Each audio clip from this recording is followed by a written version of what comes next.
Welcome to Car Shopping Questions and Answers. If you are car shopping now or in the next 6 months, I want you to type me in the comments.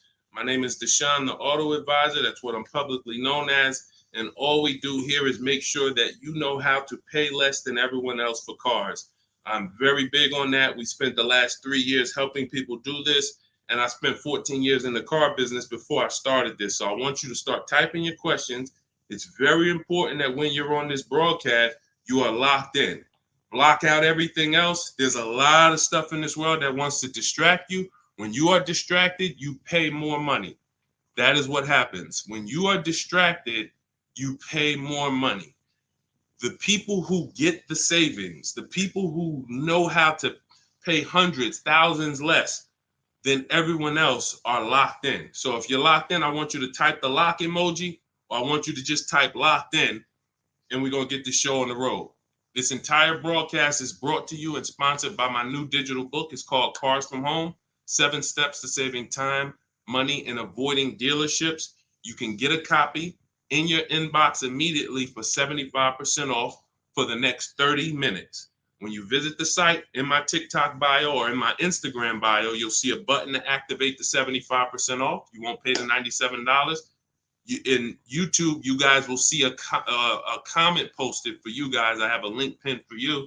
And if you're on Facebook, if you're watching, I have a link for you floating. You can click that and that'll activate your 75%. But it's only for 30 minutes and you'll have the entire blueprint of everything we're going to discuss today. So while you guys are typing your questions, start typing your questions. Start typing your questions. I want to talk to you about the process. Thank you, Kelly. Good to see you. The process that we use to get below market leases, new cars, and used cars.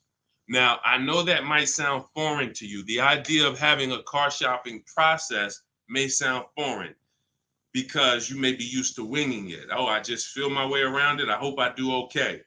That is not a recipe for success, and you're not going to accidentally get a below market price. It's just not going to happen. You don't accidentally pay less than everyone else. You don't do that by winging it. And what I want to show you is how you can do this without being a good negotiator. So we use a 7-step process. That's why my book is called Cars from Home. You can already hear our process is at home. Who likes being at home? Hit the like button if you would rather spend time shopping at home than in a dealership. Hit the like button. Our process is called Cars from Home for a reason. All of your leverage, all of your control is from home. There is no power in the dealership. That's why the only time we're in the dealership is to look at cars, to test drive, and to go home. That is what we are there for. To look at cars, test drive, go home. We are never there to buy or negotiate because you have no leverage in the car dealership. So all of you, if you're like Deshone, I'm glad. Like, I hate being in car dealerships. You're going to love what we talk about over the next hour if you lock in. If you lock in. Again, if you're locked in, I want you to type the lock emoji, or I want you to type locked in, because I only want to talk to the people. I'm only talking to you. There's tons of people that's going to come through this broadcast. They know they're buying cars this week, this month, next month. They just going to wing their way through it, and they can't lock in. And I pray that we can get them to lock in so that they can see. Because listen, watch this. What y'all going to see me sharing throughout this whole show is really the people who've been locked in before you guys. Look, people like Adina. She just graduated, got her 2024 Hyundai Elantra. She decided the lease was the best way to go for her. She's paying $365 a month, no money out of pocket. $365 a month. I know people right now. In fact, this reminds me when I was young, when I had my first, I got a Pontiac G6 lease. It was $256 a month. A friend of mine bought a car just like this, a Toyota Corolla. They were paying $500 a month. So you talk about 365, 500 and change. These are major. And now to buy a Toyota Corolla would probably be more like close to the $600 a month to buy a new one. So we're going to talk a lot about our structure here. So let's get into it. Dolan, I see we're getting questions, but let me, as we get the questions, let me, matter of fact, let's go. We'll start with the questions. No, bring it up. Because as quick as people type questions, I'll get to them. So this one's from TikTok. I practice what you preach. lease and get the lowest payment, and under warranty, it's great. I'll stay there all day at the dealership until I get my price. See, now that's the only part. I love the first part of what you said. The second part, we don't do. And I'm going to tell you why. You don't know what the bottom is. Every dealership's bottom is different. And what they want you to do is they want you to think, again, if this is your first time on a live with me, I want you to type the number 1.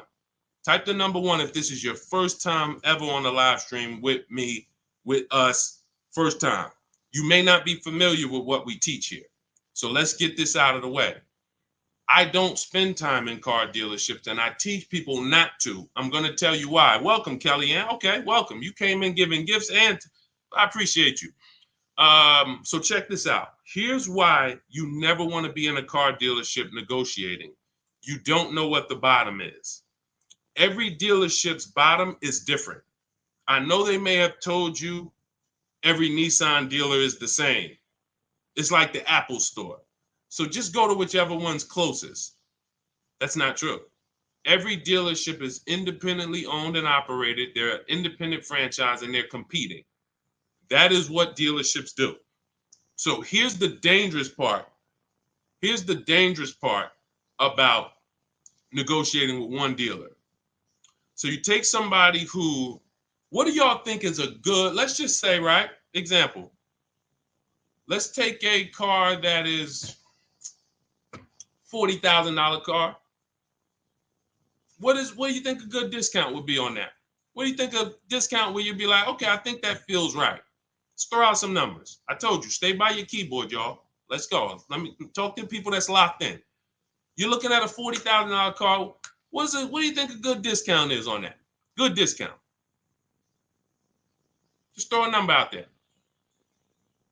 Some people don't know. 35, okay. $5,000 off. Okay. We'll get to you, Theo. I see you. Okay. $5,000 off. Okay. Let's go. Kelly Jean, you locked in today. I'm okay. $2,000 off. Okay, Atlanta lawyer. Okay. Now watch this. So somebody said 2,000 off. Somebody said 5,000 off. Watch this. Now Tiffany gets a $40,000 vehicle. Look, MSRP was $44,820. She got $6,538, $30 off. Now let me tell you how she guarantees that's the best deal. Multiple offers. If you're in a dealership where the market price of the vehicle is everyone's charging $5,000 over sticker, $3,000 over sticker, $8,000 over sticker, then maybe a $2,000 discount is the best in the market. But there's no way for you to know that without multiple offers. Like, look at Eddie. Eddie was shopping for a Toyota. He bought it. This was last year. He bought it and he said, look, I went with the perfect purchase route, which is a strategy I teach. 2023 Toyota Camry hybrid with all the bells and whistles. Initial quotes were over 10,000 over MSRP. So if any of you are familiar with this vehicle, the Toyota Camry hybrid, dealers were charging people ridiculous money, and they still are. He ends up getting a $2,086 discount after he looked at multiple offers. That is the name of the game. You can't, because now let me show you a little bit more of why we must get multiple offers. You can't feel for the bottom. Look at this. When you look at somebody like Kimberly shop, she gets a matter of fact, oh no, we just had somebody I want to share with y'all because she saved more money than anyone else I've ever seen. Did I bring her deal in here? Did I bring her deal in here? Hold on one second. Yes, I did. So this is Milligan.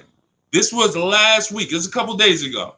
She gets a 2024 Mercedes EQE. It has a $79,000 list price. $79,000 list price. Now, if she would have went in there and said, well, I'm just going to negotiate my way in, and I'm just going to, let's say she got $8,000 off, $10,000 off. Who would feel like that was a good deal? You go in, you're looking at a $79,000 Mercedes. You know, does your gut tell you that's a good deal or you want more? 10,000 off. Let's say 15. 15 off. And is that a good deal? Come on, tap in with me, y'all. Talk to me. Talk to me. I want y'all to know, because we don't do. I want y'all to know that I'm conservative with what I'm about to tell you. But I need you to hammer this point into your head that negotiating with a dealer is a losing battle when you're negotiating in there. So all right. So Jimmy said yes. I see you. Kelly said yes. 15 grand sounds like a good discount. I would feel good about that. Milligan paid $56,000. If you're on YouTube and if you're on Instagram, you can see it on the screen. She sent me her paperwork. This is what I do. So this is literally, people send me their deals. People who I work with around the country, whether you have my book, whether you're in my program, people send me their deals all the time.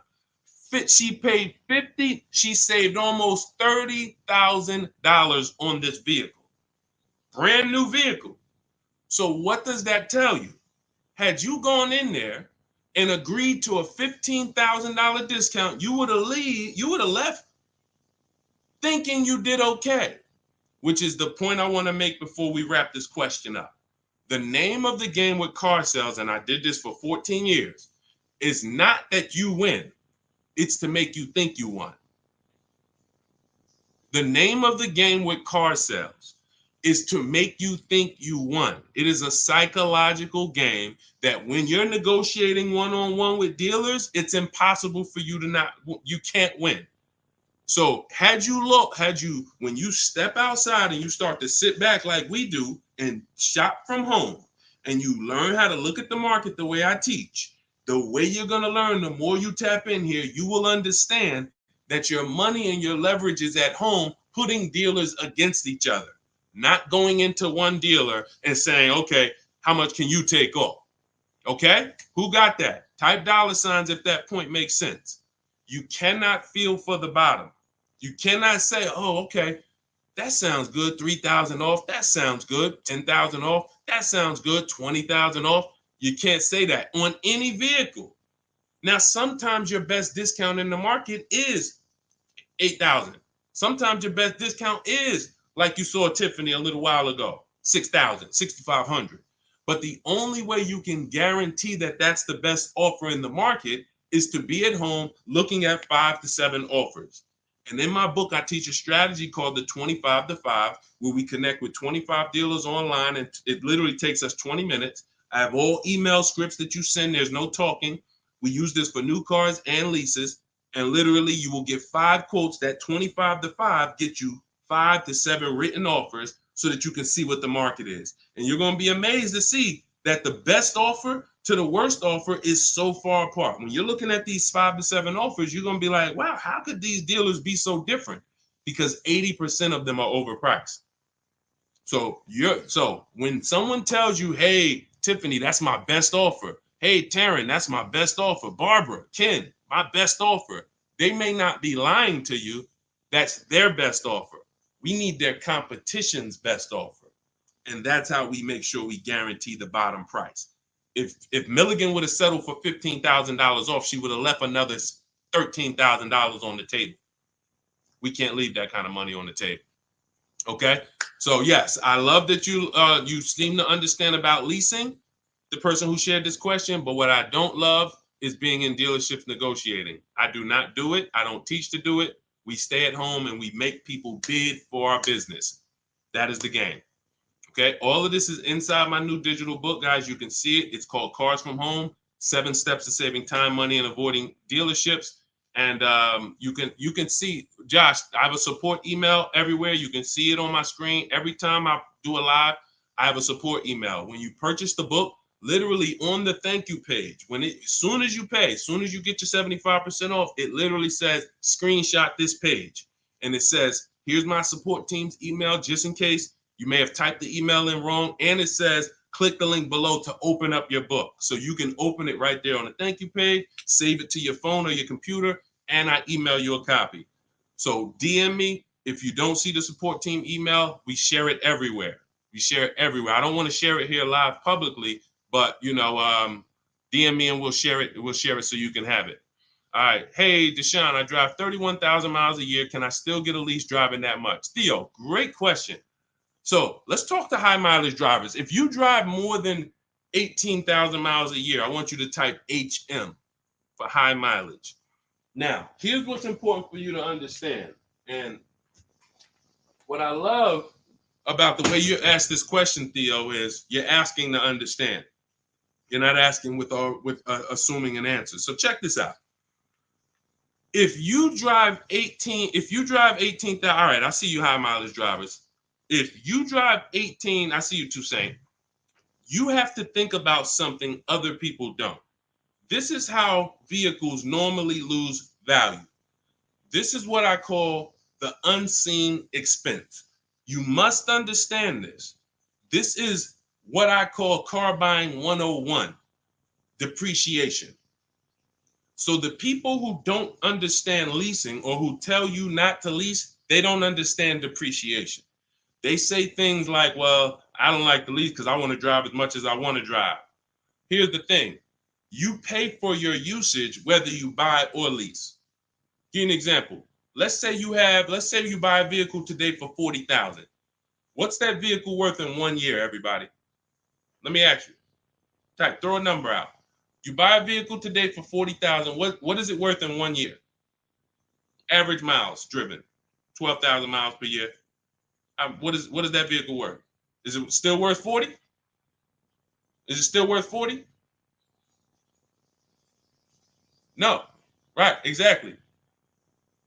33. Let's go. Let's go. Shout out to the people that's not distracted. 33. Look. So now that's a good estimate. You look and you say, all right, that's 40. This is 33. That's 1 year of time I lost $7,000. Had nothing to do with the fact you bought the car. I thought you didn't pay for stuff if you bought it. I thought you could drive as much as you want when you bought it.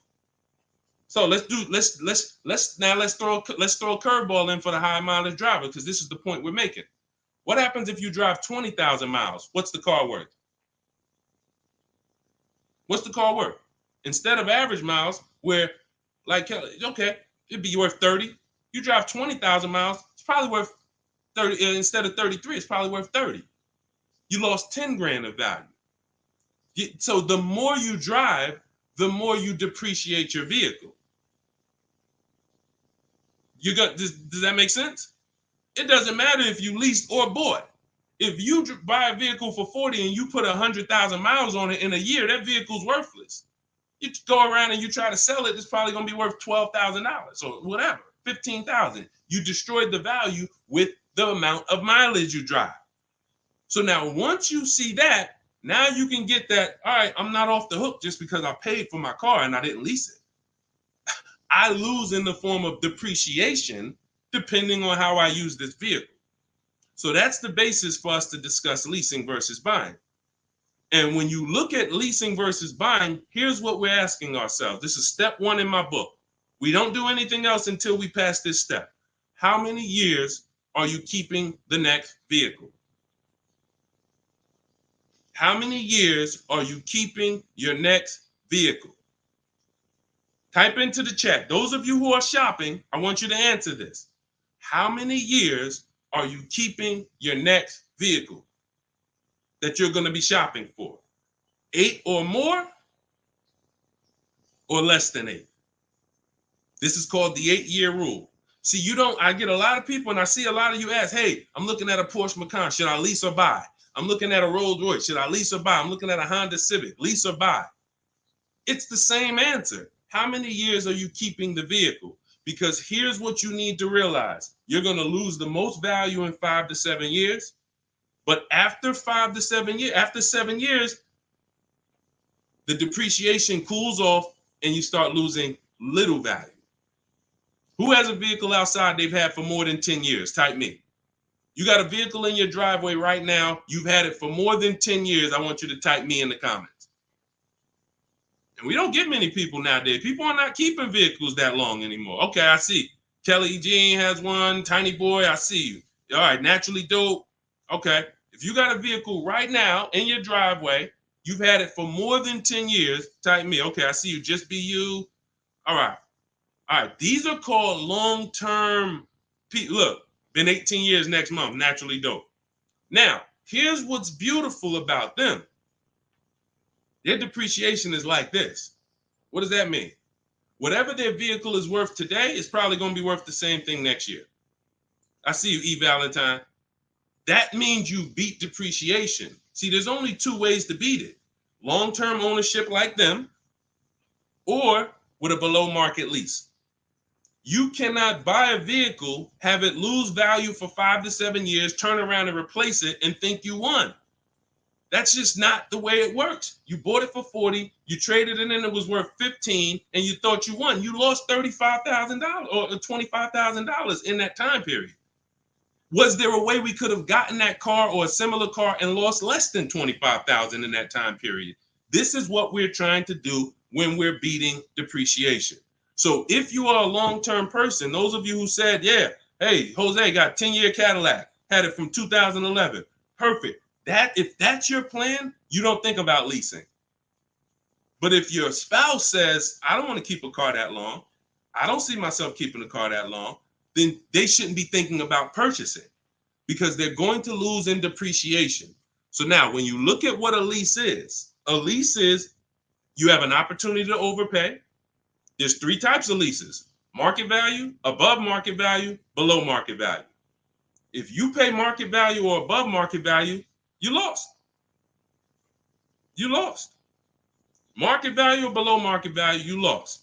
If you're enjoying this on TikTok, can y'all just double tap the screen? Just start tapping the screen. You're going to see the likes run up, and y'all just keep running them up. And what that does is it lets TikTok know we talking business over here, brings more people. If you're enjoying it on Facebook and YouTube, can you hit the share button, tag a friend in here so we can help them protect their money? This is about below market lease deals because you've seen commercials that say, hey, you can lease this vehicle for this, $5,000 down plus tax. Those are above market lease values or market value.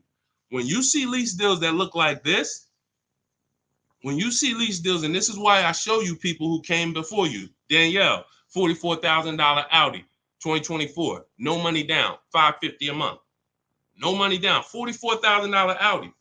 You guys know, some of you know, every $5,000 on a loan is about $100 per month. So to buy that $44,000 Audi with no money down, we always shop our deals with no money down. And once you embrace what I'm telling you, you'll be shopping with no money down only. That doesn't mean we don't put money down, but we always shop all our deals, purchases, leases, used cars with no money down. Because when you start putting money down, it confuses you. Unless you're really, really good at math. If you're really great at math, then it won't. But if you're not great at math and you start putting money down, it's going to confuse you because you really don't know the deal you're getting. You only are focused on what is that monthly payment. So that's why we shop with no money down. But to buy this same vehicle with no money down for a $44,000 vehicle, that's a $900 payment on a 5-year loan. That's a $900 payment, $800 payment on a 6-year loan. She's paying $550 below market lease. Look at Kimberly. She saved 20 grand on her Maserati, below market lease, an $86,000 vehicle, $950 a month. $86,000 vehicle, $950 a month. Charles on his Palisade. Some of you have a Palisade. It's $48,000 vehicle. 48, almost $50,000 vehicle. That's $1,000 a month to buy. All day long, 5-year loan. And some of you, if you're like Deshone, well, I got a $50,000 vehicle and it wasn't $1,000. That means you took a long loan. So we don't do that here. We don't take 8-year loans. We just don't do it. It's the same reason we don't take 40-year mortgages. We have boundaries here that tell us this is too expensive for us. So anyone can get you in a car. You could go buy a Bentley. They give you a 190-month loan. You'll be able to afford it. That don't mean it was a good deal. So we cap our loans at 672 months. We will not go longer than that. That is the longest loan we take. So you look at what this would have cost Charles. Hyundai Palisade, $48,000. That's $1,000 a month payment. What is he paying? $597. And you got people like Zafrina who just killed it. Look, $65,000 Jeep Grand Cherokee, $579 a month. That's a 0.88% lease. These are below market leases.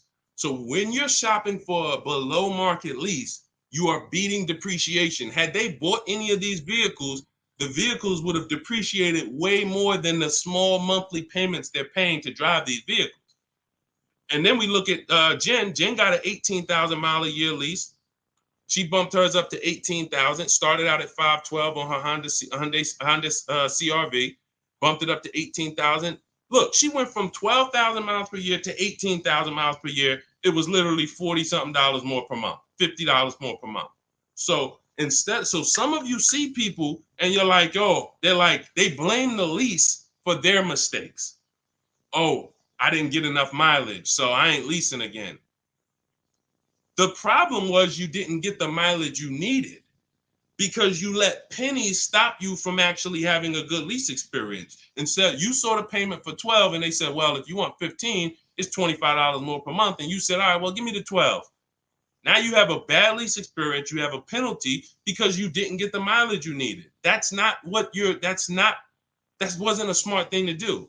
But blaming the lease is an even worse thing to do.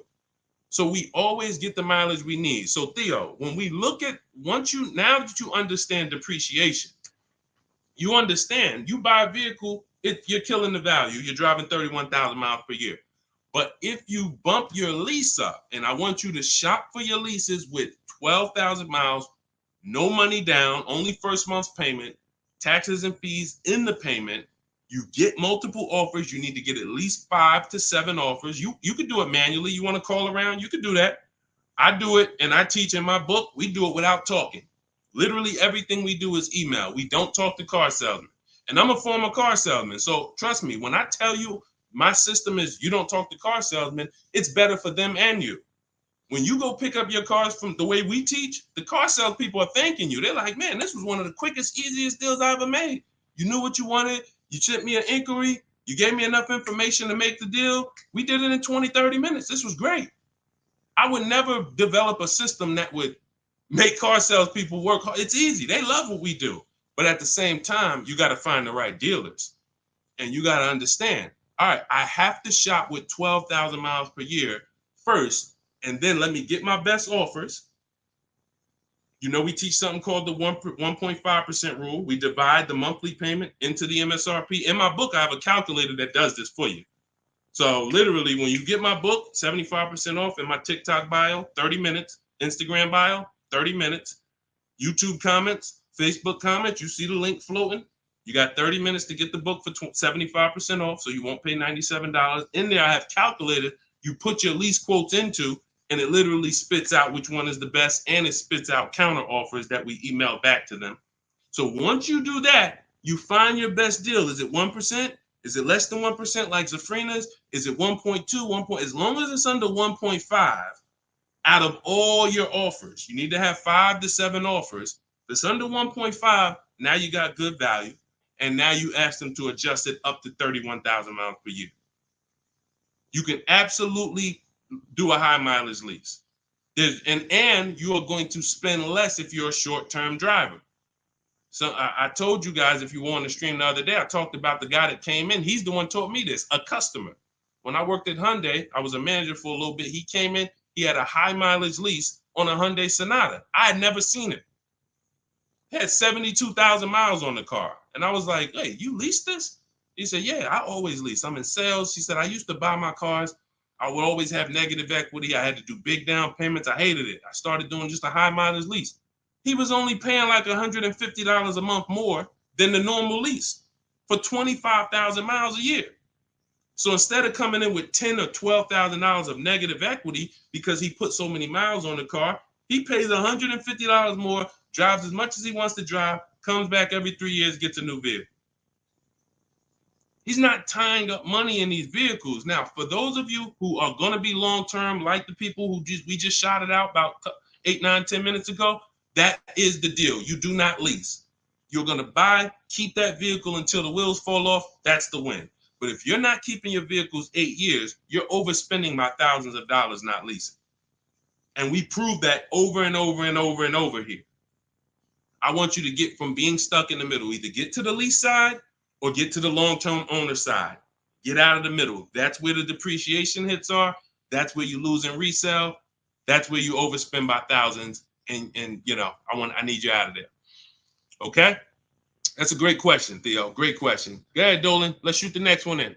Keep typing your questions, y'all. Could y'all keep tapping the screen on TikTok and keep running the likes up? Every time you hear something you like, either hit the like button or the share button. If you're like, man, you know what? Because at the end of the day, look, it's only a couple people that help us move this mission forward. I appreciate it. There's a couple. I love the people who tap in, but I really appreciate the people who share, tell their friends. I see you. Okay? I see you, and I appreciate it. Let's go.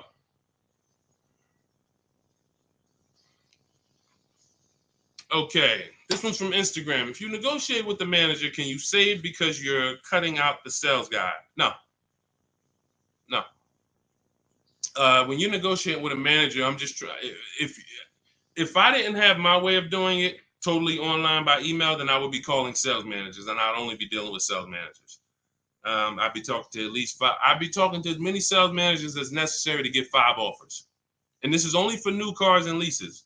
The process for used cars is entirely different. We haven't had a question about that yet, so I'm not going to go into detail with it.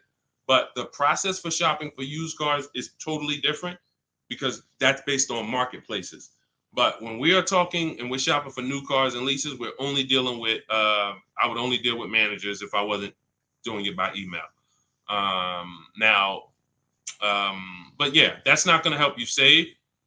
What's going to help you save is getting multiple offers and seeing who's the best offer.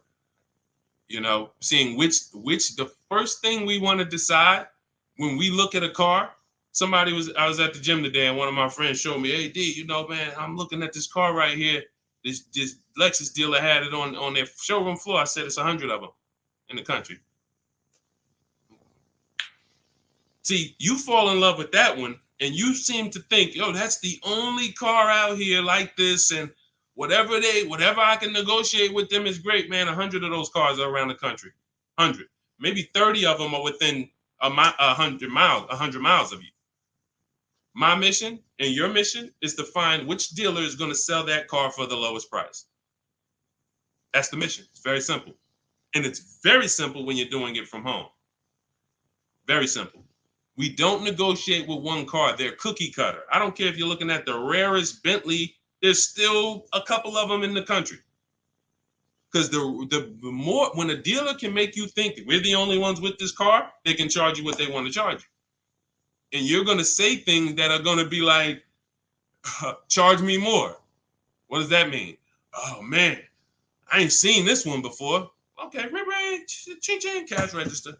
You say stuff. See, I'm a former car salesman, and thank God he's put me here to do good in this world. And he's given me a heart to help people, and I just never had the heart to take advantage of people. I know the business like the back of my hand. I've been a manager at Ray Katina. We had to run our own deals. Most car salespeople have no idea what I'm talking about. Me and my friend, we were just talking about this because the places we worked at, we had a different standard. We had to know the numbers. We ran the program. Ray Katina didn't have finance managers. A car salesman who just runs back and forth, no disrespect, but you don't know what we're talking about here.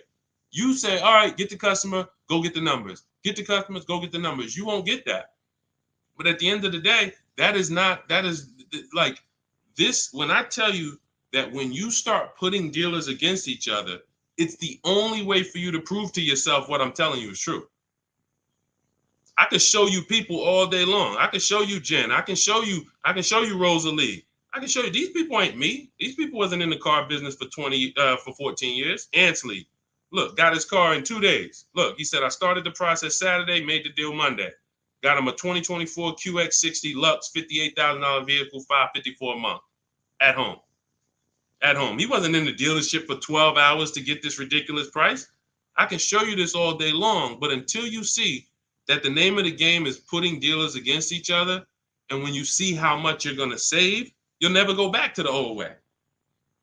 You'll never go back to the old way that you were programmed to shop. You weren't taught to shop that way. You were programmed to shop that way. Nobody taught you to shop like that.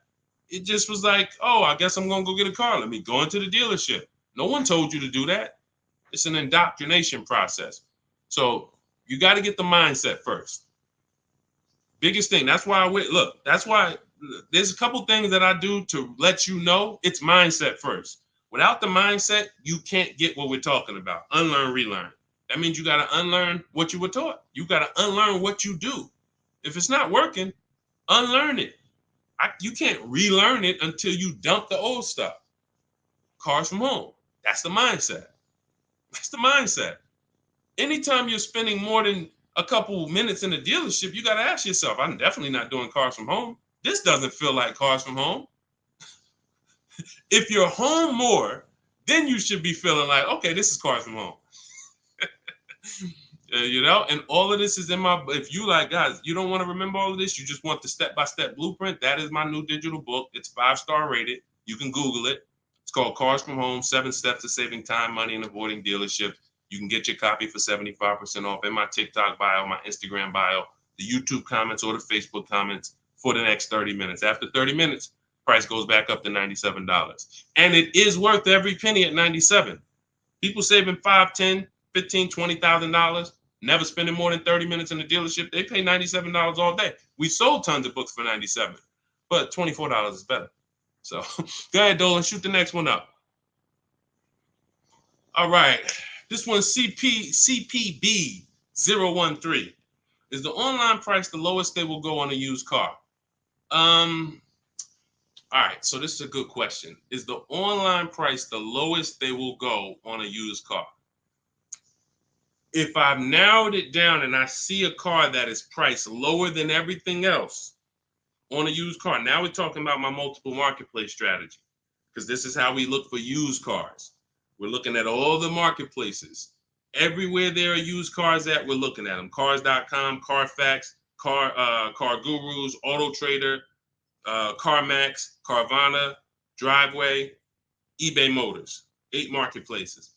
We open these up, we start our accounts. Once we narrow it down based on title, service records, accident history. We cannot, hold on. I got a feel TikTok is telling me, let me just, hold on. Can y'all still see me on TikTok? Give me a thumbs up. Give me a 1 if y'all can still see me on TikTok. Give me a 1. I just want to make sure. I just had a pop-up message on TikTok. All right. Thank you, Tiny Boy. Appreciate it. Okay, so you do not buy a used car without making sure you see the service records. There are a couple big things, couple major things when you're buying a used car you need to do besides price. I'm telling you this. We tend to focus on price. We must get a quality car and a below market price. One without the other is a loss. If you tell me, Deshone, man, I used your strategies, I shop, I paid below market value, I know it, I saw this was the lowest car within 100 miles, but the car is in the shop every 3 to 6 months, that's a problem. We lost. So we must get both. So we narrow this down based on service records. As of right now, Carfax is the only one I know that shows service records. So now you can pull this and you can use this on your actual, you can use this as a last case when you narrow it down. Now in my book, it's only one strategy I don't share publicly. It's my secret strategy to get free Carfaxes. I share everything else, but that's my secret sauce. So that's in my book. I'm not going to do that here. And I'm going to tell you why. One Carfax covers the price of the book. So, those of you who want my secret strategy on getting free Carfaxes, that's in my book. But once we get the Carfax, we can see the service records. If the service records aren't consistent, do not buy the car. That's my recommendation. I don't care how good it looks. I don't care if he tells you, hey, I used to change the oil. I changed it myself. Without proper service records, the engine could go before it was supposed to go. The transmission could go before it was supposed to go. Like, this is literally the worst thing you can do. And you don't want that. Okay, let that be a deal breaker. No service records, deal breaker. So another thing you do is you type the vehicle into Google. If you're looking at a 2017 Kia Optima, what you do is you type in 2017 Kia Optima reliability. Skim the articles. Just skim the first page. It don't take you 5 minutes. Look for any red flags. Owners report electric issues. This vehicle has less than average reliability. Once you skim that and you see you're either going to eliminate that vehicle or it's going to pass, after you do that, I want you to type in 2017 Kia Optima longevity. Now you're going to see websites that look at engines and transmissions and what owners say in the long term. And it'll say these vehicles may last 200 to 300,000 miles. This is how you get quality. Again, you cannot get a great price and then not a quality vehicle. It's a loss. We got tons of people, you may have had that issue. You felt like you were doing good, and then all of a sudden your car's having problems. Whatever price you paid for it doesn't matter. The car's having problems. So this is how we prevent that to the best of our ability. So you type in longevity, you may see owners report transmission issues at 80, 90,000 miles. If you're looking at a vehicle with 70,000 miles, isn't that important? Type dollar sign if you understand. If you're looking at a used car and it has 60,000 miles, you do that quick search I just said, and it says owners report transmission issues at 80, 90,000 miles. Wouldn't you want to know that? Quick search. This is 10 minutes to say this is free. Free things that take no time, that save you thousands of dollars and headaches and money and all of this. So now, once that's happening, we look at the prices. Now we look and say, all right, is this the lowest price on the market? All right. Are they going to charge any fees? This is what we need to know, CPB. Because some people will put a price online. Who's experienced that? Who's had a dealer that they saw a price online, they went in, and then it was a different price? Type me if you've had that happen to you. You saw a price online, you said, okay, price looks good. You go in, all of a sudden it's okay, but this and this, and then we got this, and then we got this, and next thing you know, you're $8,000 more than the price online. Happens all the time. How do we prevent that? We call before we go. We must verify fees before we go. So when I look at a price online, CPB, you got to understand something. There's two types of dealers. There's dealers who list used cars and they have no intention to sell the car at that price. They're going to bump the price up when you get there, and they hope you don't call. Because if you call, then they know you won't come. And in my book, I teach you how to call. We don't waste our time. We don't let anyone waste our time. While we're in a dealership that's wasting our time, the real best price car is selling to someone else. If you narrow it down to 3 cars and then you go see one and it's like, okay, Dad, you wasted my time. Now you come back and the other 2 that was really the best price, those are gone. Because the best price cars don't last long. So we can't afford to let anyone waste our time. So now the goal is to see, can I get money off, but not here? We don't do that until we get there. Because a lot of times when we shop for used cars, we're getting notifications of every car that pops up. A lot of times we get cars that no one even knows hit the market yet. Soon as they hit the market, because I teach you how to know the market, you literally know the car there before anyone. You verify fees, you're there, you test drive it, you lock the car up. You can't call those dealers and be like, hey, could you take another $1,000, $2,000 off? Because they're going to be like, well, we just got the car. We're going to give it some chance. And I'm going to give you another insider secret. Dealers use a tool called vAuto. When we list used cars, we know what every used car is priced at around us.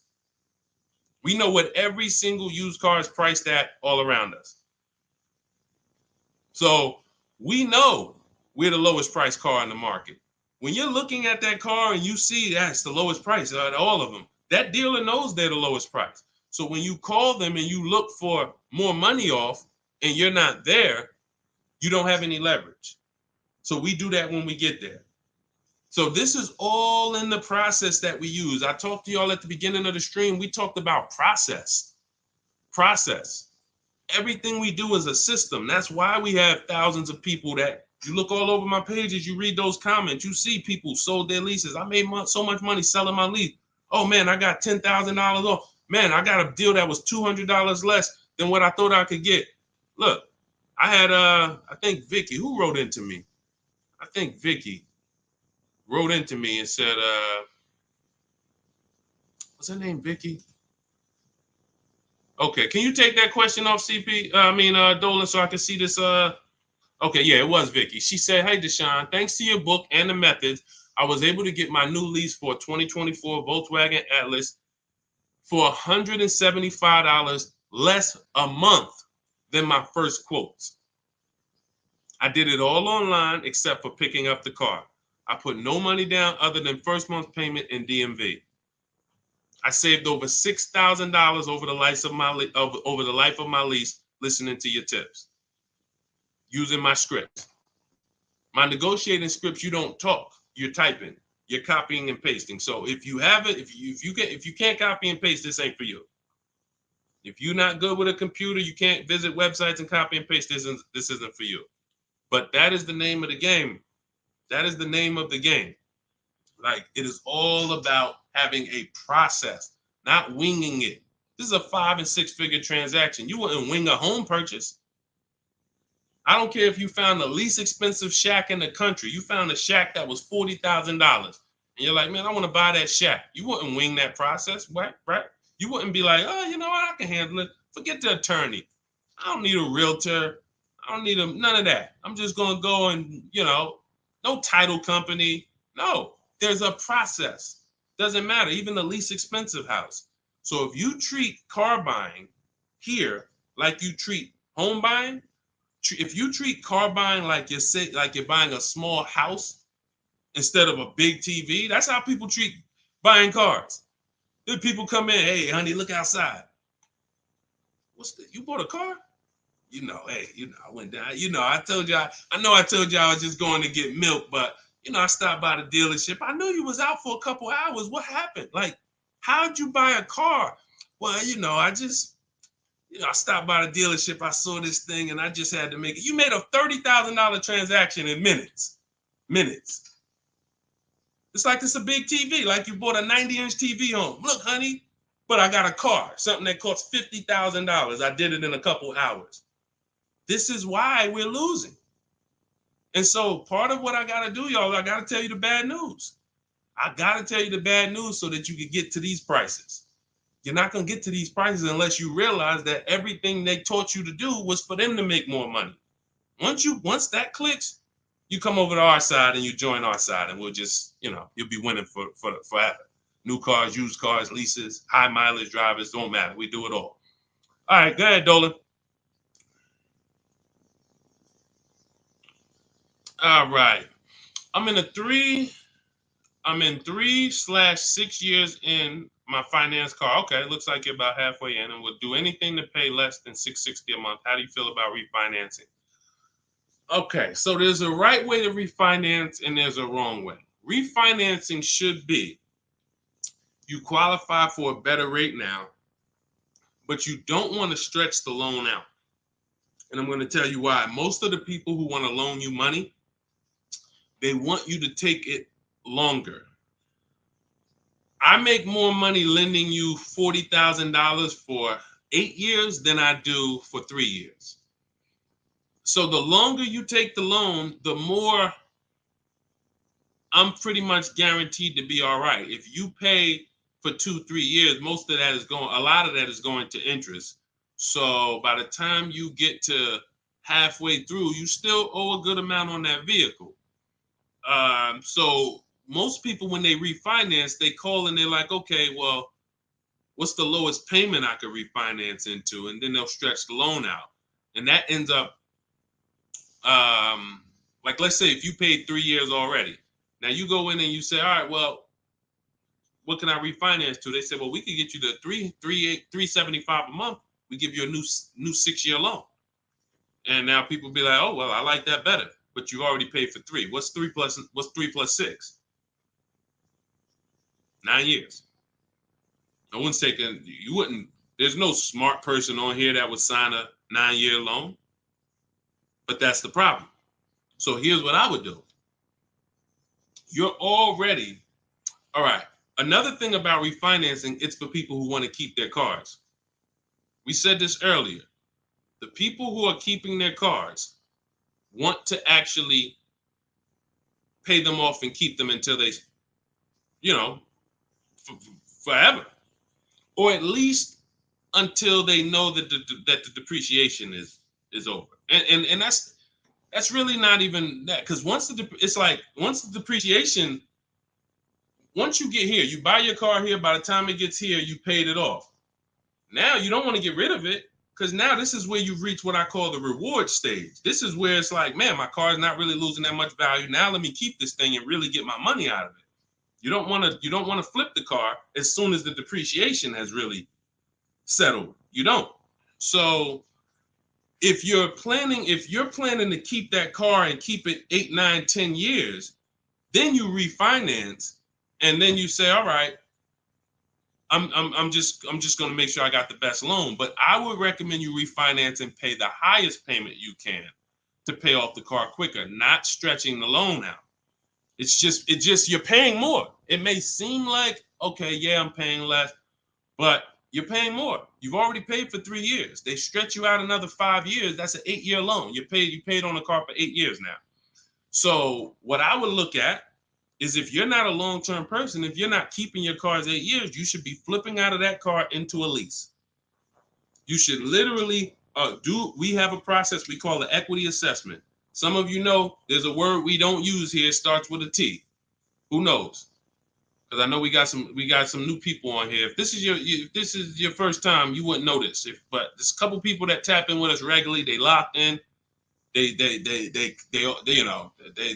becoming below market masters. A lot of them have my book already. So there's a word we don't use. It starts with a T. See if we got anybody on here that know. Thank you, Terry. Trade. Yes. Thank you.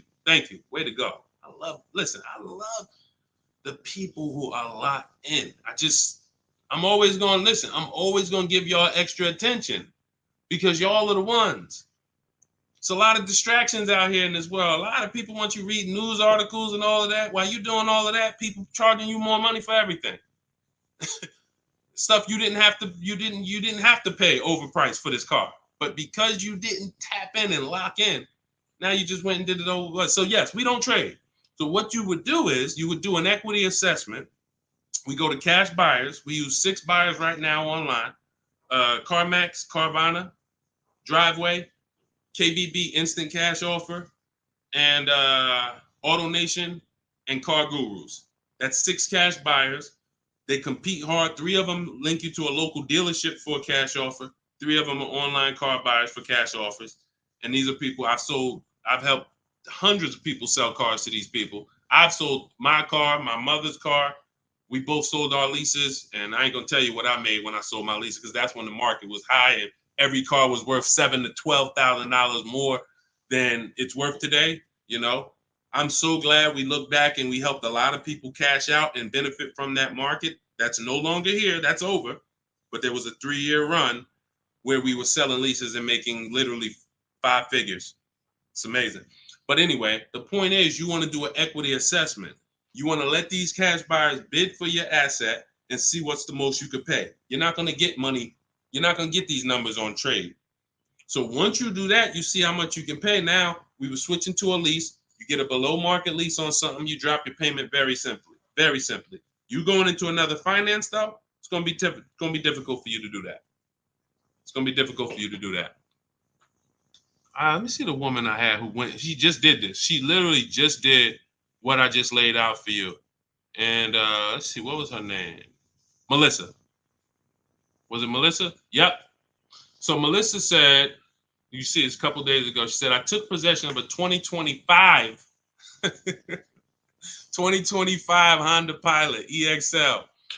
She realized, you know, she wasn't a long-term person. She's not keeping her cars 8 years. She's losing on depreciation. Once she learned that, she said, Deshone, I'm following the strategies. I'm flipping into a lease and I'm going into, leasing like a boss. She ends up leasing. She now gets her equity assessment done. She finds out she has $12,000 of equity in her old car. $12,000 of equity in her old car. Now, after she does her equity assessment, she says, all right, let me get my offers for my Honda. Let me see the dealer that's going to sell it to me for the lowest price. If you're on YouTube, if you're on Instagram, you can see this. And I can't share this on the other platforms because it doesn't let me. But if you're on YouTube, you can see Melissa's whole deal that she sent. So she ends up She ends up leasing $597 a month. She got a 15,000 mile a year lease.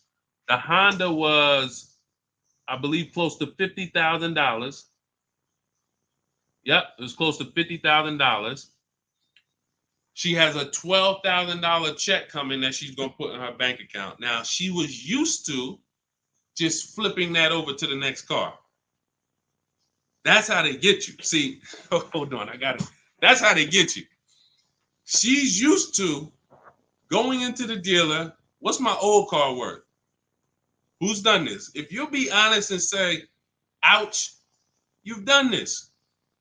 If you can't say amen, say ouch. That's what my old pastor used to say. You can't say amen, say ouch.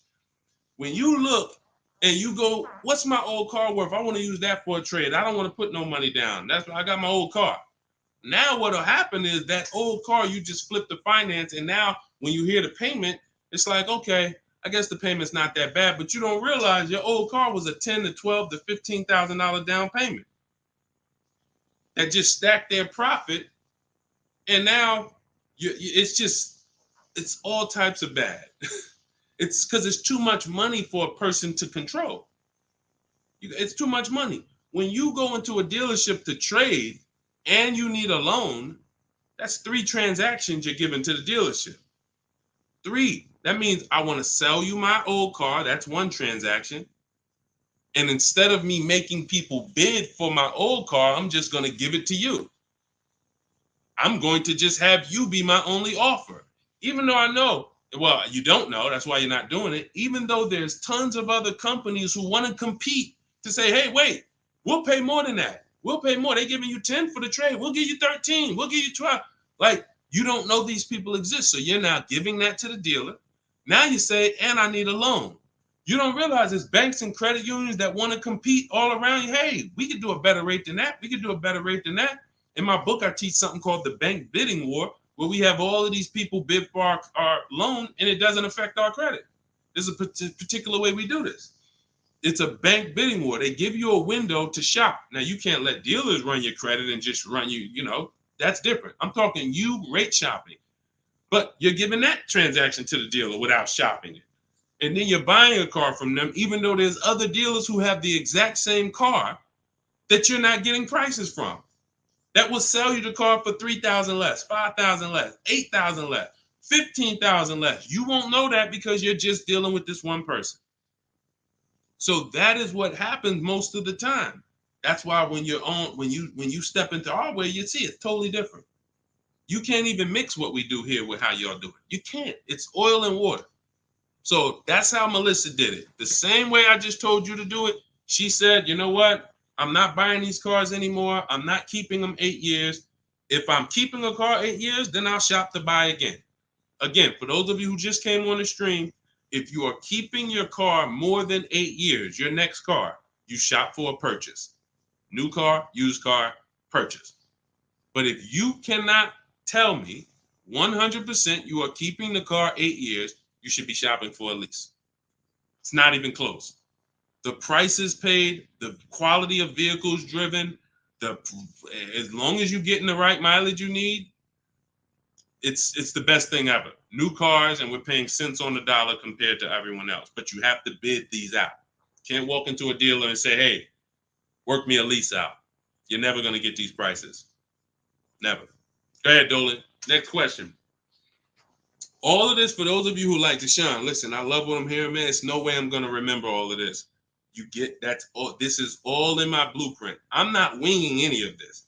Everything I'm teaching is out of my step-by-step book. It's a digital book. It's called Cars from Home, 7 Steps to Saving Time, Money, and Avoiding Dealerships. You can get your copy for 75% off for the next 30 minutes. Now, if you visited the website already and the timer started, that means once that timer hits 0, it's not, you don't get 75% off. It goes back up to $97. So you won't get the $24 price. But if you get there before the timer hits 0, in my TikTok bio, in my Instagram bio, you can get your 75% off. It'll be in your inbox before we even end the stream. It'll be in your inbox in 5 minutes. Now, also, we have a link in the YouTube comments pinned for you to activate your 75% off, as well as a link floating on Facebook or in the comments for you to activate your 75% off. But once you get your book, I want you to screenshot the thank you page. One, it says right here, click below to open your book. So you can open the book and save it to your phone or your email right there. But then I also email you a copy. But sometimes you type your email in wrong. We have a great email system. We've delivered over 10,000 books, but we can't send a book to the wrong email. And that's what usually happens. So I want you to screenshot that page so you'll have my support team's email. And depending on where you're watching, you'll see the support email on the screen. But this is only for book delivery. This is not for questions. I don't do questions through email. All right. Jimmy, thanks. Just got the book. Can't wait to read and learn how to get a great deal on my next car. Congratulations. Use it, win. Follow it step by step. Don't change a thing.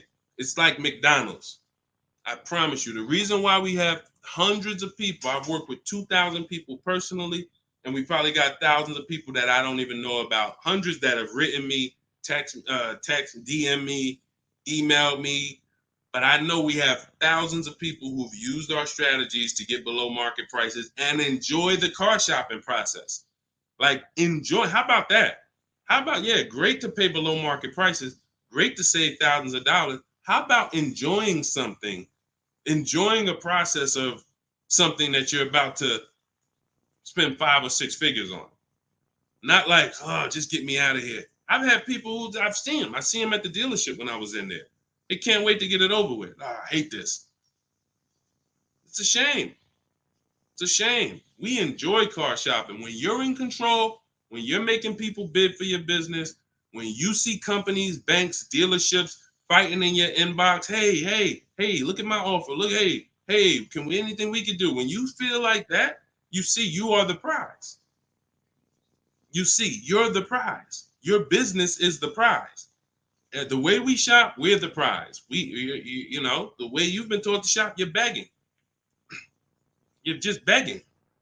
Come on, can you take off another 1,000?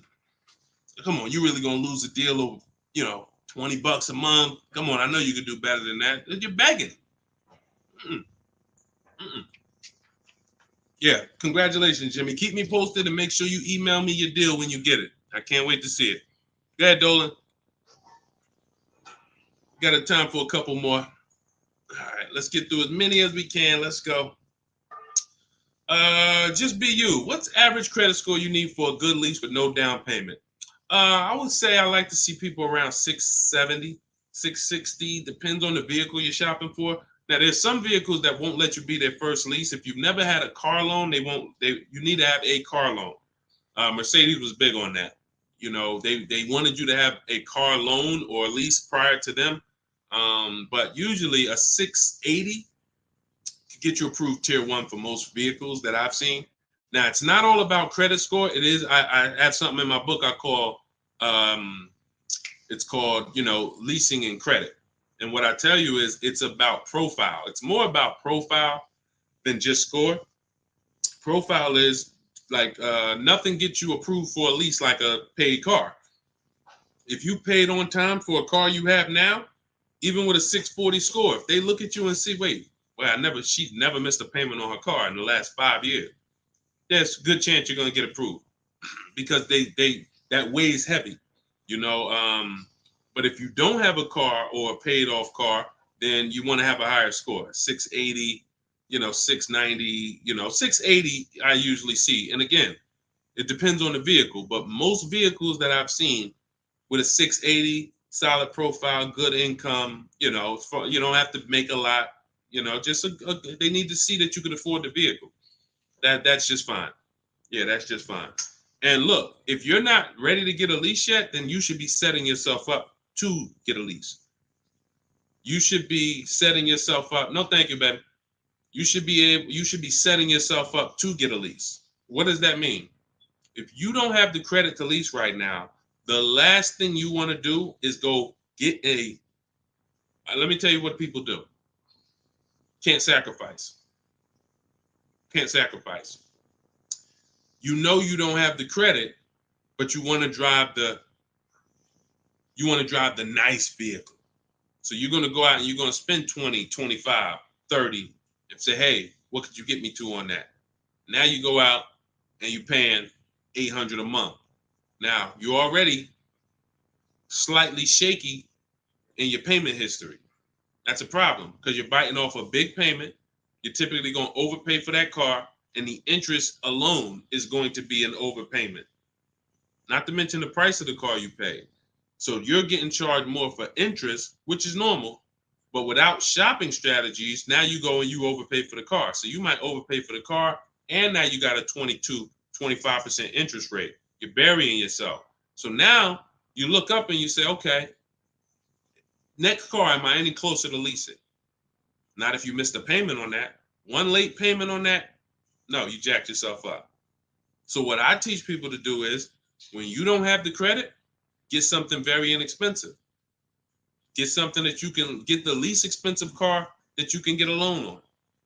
Get a car that was like a Hyundai Elantra or, Toyota Corolla, something small. That was the smallest car you could get, because the smaller car you get, that means you could get it pre-owned and it won't be that expensive. Like, all right, a Hyundai Elantra is $24,000 brand new. That means I could get, if I wanted to spend 10 grand on one, I should be able to get one that's like 7 years old, 8 years old.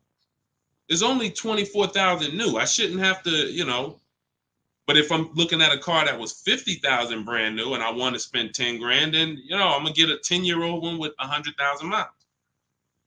So we want to get the least expensive car, the smallest car, no frills car, just to have a payment history. Build that payment history, $250 a month, pay them, work on your credit. Now in 18 months, you go and you flip to a lease. 18 months, 2 years, you go and pull up in a brand new car. The people going to look and say, oh, man, I ain't realized, man, I saw you pull up in that old thing, and I was like, man, what's she doing driving that? But you ain't know, this is a plan. This is a strategy. I'm not going to go and bite off a expensive car. What I need to, I need the nicest car, knowing that my credit isn't there yet. I'm going to sacrifice now for 2 years, get a car with a low payment, make sure it's reliable. I call this a smart car. It stands for saving money at the right time. And then in 2 years, I'm flipping into a brand new lease because I worked my plan. But that's a plan. How many people I saw with bad credit driving Dodge Chargers? I look at what they paying and it's like, yo, dog, this is a horrible deal. Why'd you do this? You couldn't just sacrifice. You already make the money. You could have bought a less expensive car, fixed your credit, and in 2 years you've been driving a new Dodge Charger with, leasing it. Like these are the things that I tell people with bad credit, because it's a real financial, you need a plan. You need a plan. So good question though, just be you. All right, go ahead, Dolan. Send one more in. Let's go. Everybody getting value. If you're getting value out of the stream, type dollar signs. Type dollar signs. This is what we do over here. I see y'all running the likes up on TikTok. Shout out to everybody tapping the screen. Appreciate y'all. Queen Daphne, I was leasing for 20 years and I bought this last car. I have 76,000 miles on it in 4 years. Now I want to get a new one. See, you're a lease person. So you shouldn't, you're a lease person. You should be leasing, getting yourself, if you have in 4 years, 76,000 miles, that's about, it's probably about 18,000 miles a year. Look, here's the thing. Look at Jen. If you didn't see Queen Daphne, I shared Jen's deal earlier. Look at Jen. She got the exact lease you need. Look, finalized my deal this evening. Honda CR-V hybrid, very popular vehicle. 39,155, 512 a month at 12K. We always shop 12K with no money down. It was a 512 a month payment. That's a 1.3% lease. 512 on a $39,000 vehicle. So now once we shop our deals for 12, that's when we adjust with the dealer who wins the bid. Whatever dealer wins the bid, now we adjust the mileage with them. We customize it with them. So she said, okay, she told the dealer she wanted 18,000 miles per year. It went from 512 to 563 a month. That's it. Literally. $50 more a month. And she's driving 18,000 miles per year. $50 more. That's what people don't do. They take the 12, $50 more a month times 36, that's $1,800. $1,800. $1,800 over a 3-year period. $50 more per month. She gets what she needs instead of a person who says, well, I really needed 18, but I got 12. So you got 6,000 less miles than you need. Multiply that by 3 years. That's 18,000 miles over you're going to go. At 25 cents per mile, you're going to be charged. 18,000 miles over at 25 cents per mile is $4,500 penalty. This is what we call penny wise, dollar foolish. Penny wise, dollar foolish. I'm going to pay $4,500 at the end to avoid paying $1,800 over 3 years. Y'all understand? You understand? It's always about getting the mileage you need. It's always less expensive to get the mileage you need because people think they can avoid that. They think, some of it is the dealer's fault and some of it is the person's fault. The dealer may lie to them and say, hey, if you go over mileage, don't care, just come back and we'll get you out of it. They're just rolling that $4,500 penalty over to the next car and burying it and stretching it out. That doesn't go away. You cannot, because you know why the dealer has no control over this? Because the dealer has nothing to do with that. It's the bank's vehicle. The bank is expecting you to bring back the vehicle with the mileage you said. So when you bring it back and it has 18,000 more miles, you owe the bank. The dealership is out of it. The day you buy the vehicle, that paperwork signed, the check gets cut, dealership gets paid, dealership's out of it. They have nothing to do with the car anymore. It's between you and the bank. That's the bank's car. That's why when you drop off a lease, you pay a disposition fee to get the money, to get that car back to the bank where it belongs. The dealer has to transport it to the bank. It's their car. So it's always, we always shop for what we need. And it's a small amount of money. So what you do, Daphne, is you do your equity assessment. We talked about it. If you missed it about 10, 15 minutes ago, you can go and watch the YouTube replay.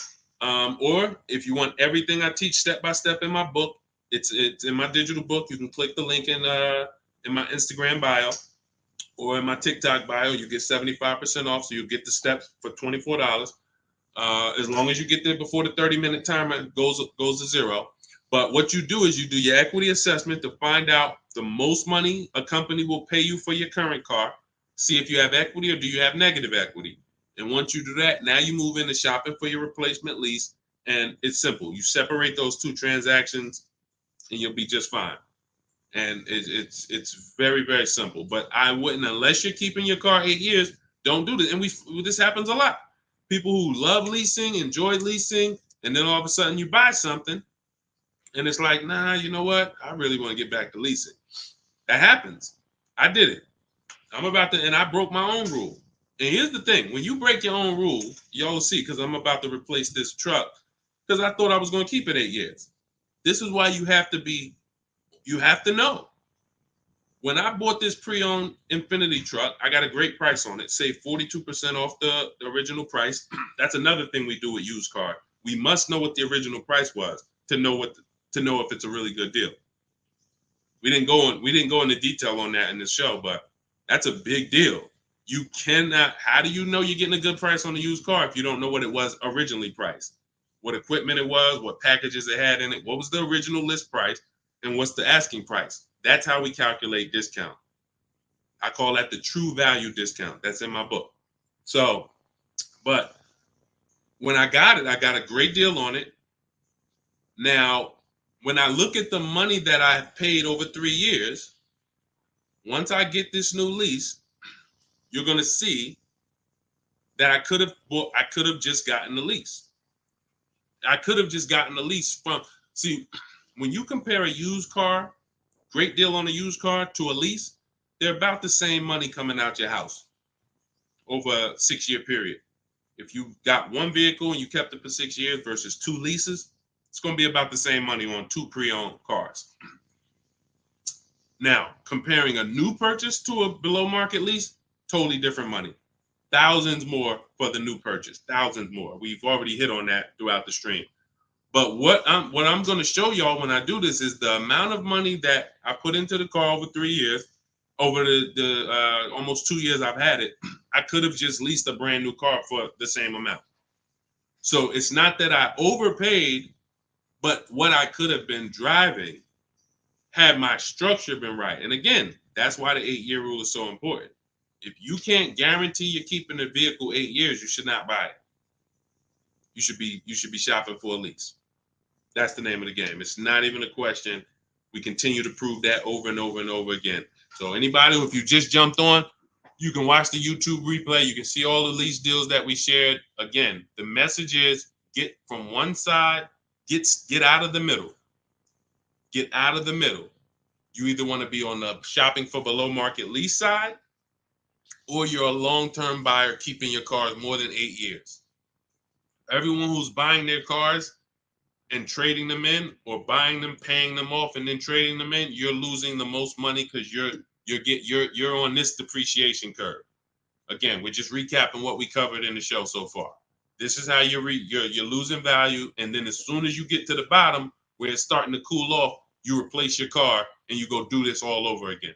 So you need to get to one side. You either want to be shopping over here for below market leases, or you're keeping your cars long enough to beat depreciation, like the people we talked about earlier in the show who said they had cars for 12 years, 10 years, 15 years, 18 years. That's the name of the game. You don't want to be leasing and then buying the lease. You're mixing them. You don't want to be buying the cars and then replacing them before they're paid off. You're stuck in the middle. So let's get in the right structure. Again, all of this is out of my new digital book. It's 5-star rated. It's called Cars from Home: 7 Steps to Saving Time, Money, and Avoiding Dealerships. It is the blueprint for below market leases, the blueprint for below market used cars, new cars, high mileage drivers, high mileage leases. Everything you need is in there in a step-by-step fashion, making banks and credit unions bid for your business instead of just going with one bank. Rates are high. Whenever rates are high, you need to be shopping rates. Even when rates are low, you need to be shopping rates. And you're not, this is all money. 2 points on an interest rate literally could be $2,000-$3,000. That's big money.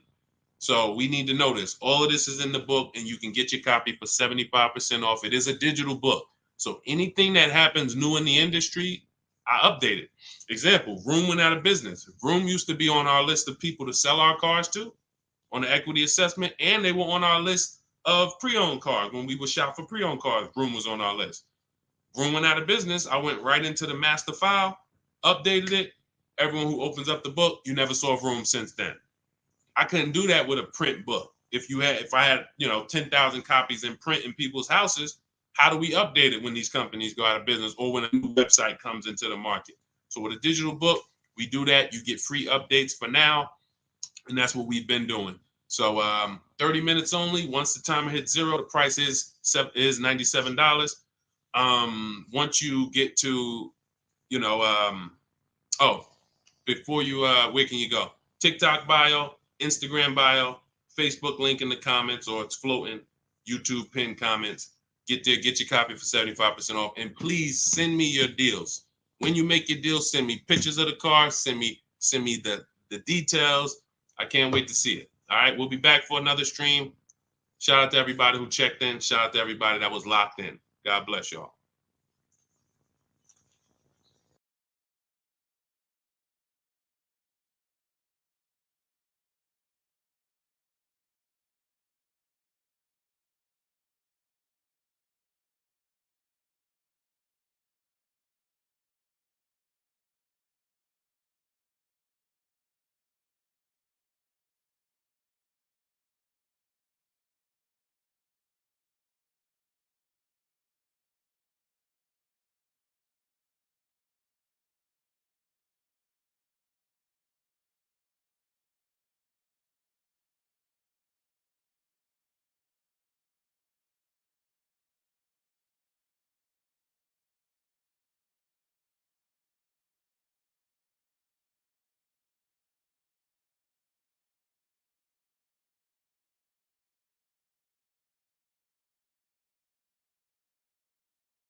Welcome to Car Shopping Questions and Answers. I am your host, publicly known as Deshone the Auto Advisor. We do these shows throughout the week to make sure that you guys know how to have a process to get below market deals. There's three types of prices you can pay with any car: market value, above market value, below market value. Below market value is reserved for the people who have strategies. It's not for the negotiators. Great negotiators pay market value all the time. They never know it.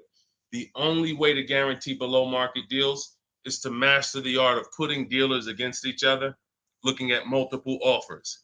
That is how you guarantee below market deals from home. So everything we're going to be talking about today is something we call the cars from home mindset. You do not need to spend more than 30 minutes in a car dealership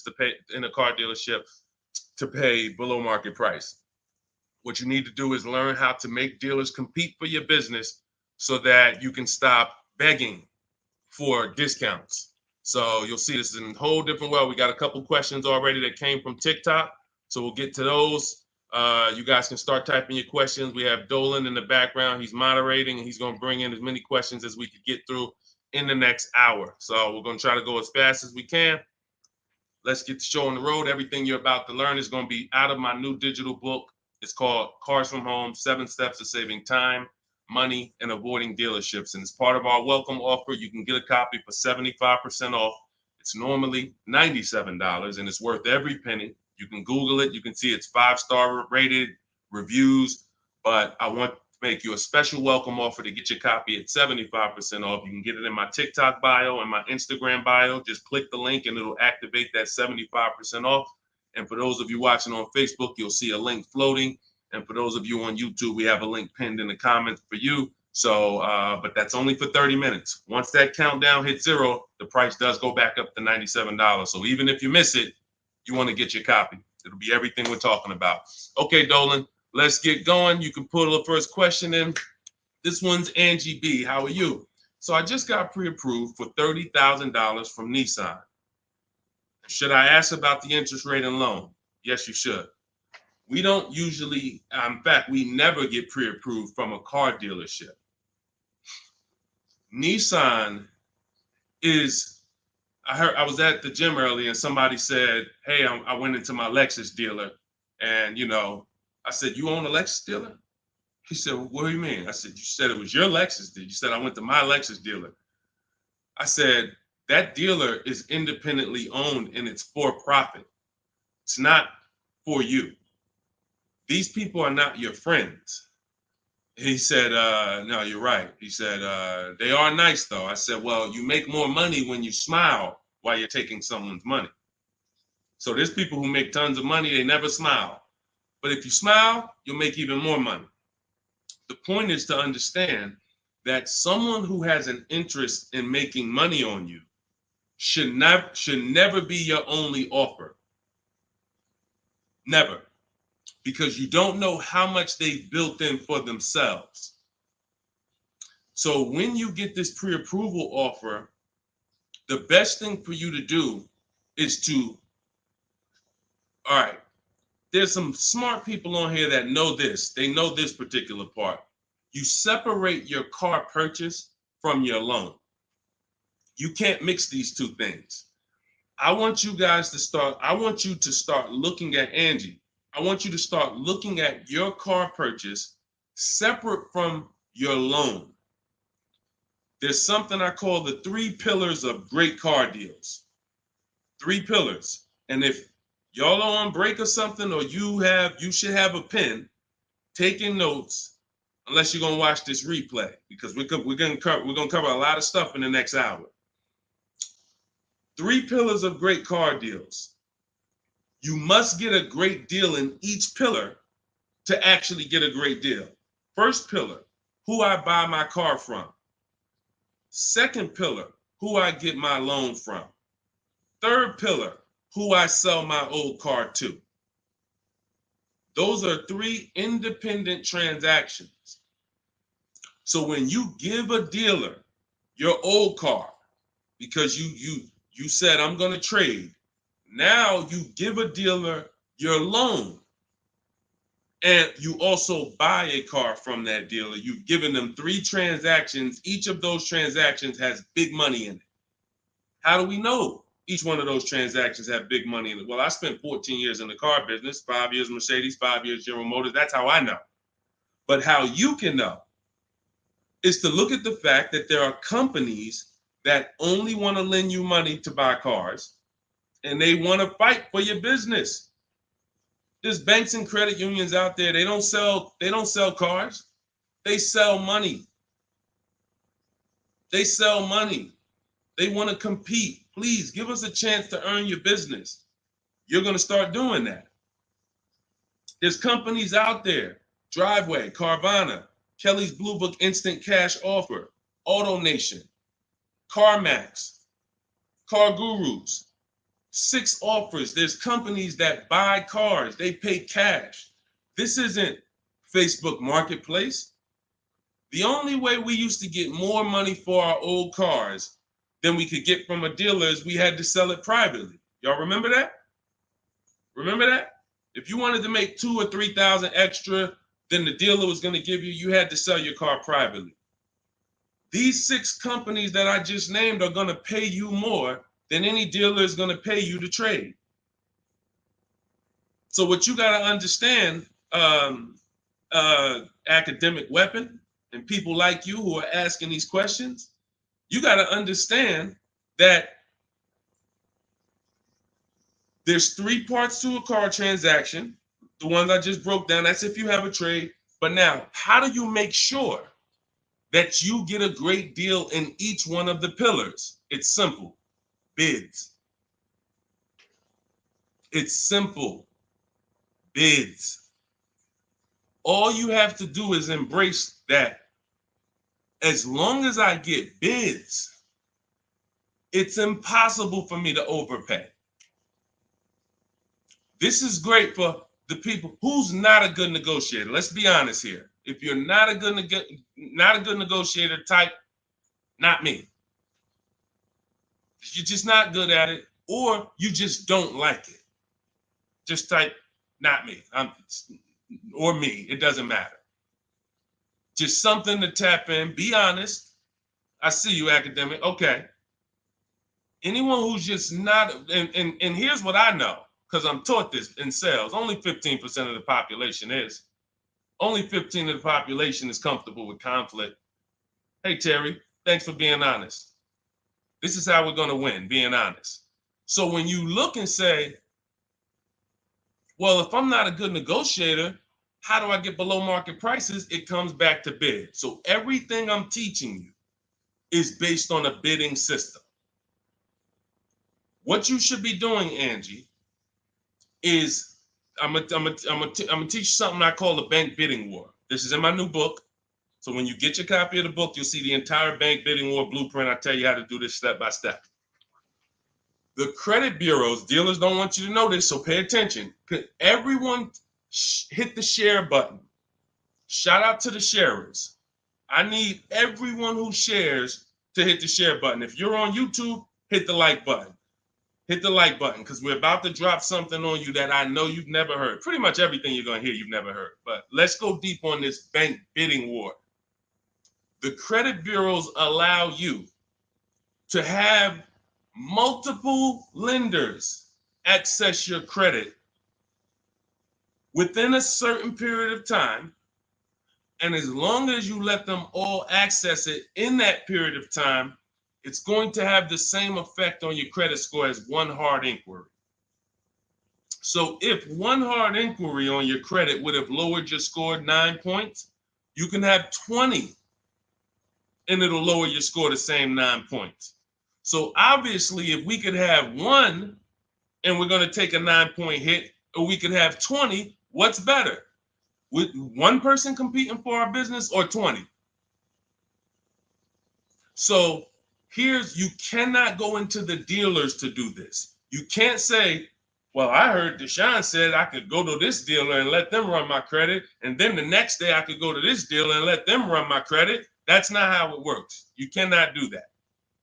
What you will do is you will make your deal for your car. First thing you're going to do, Angie, in the bank bidding war process is let's see, are there any special interest rates in the market?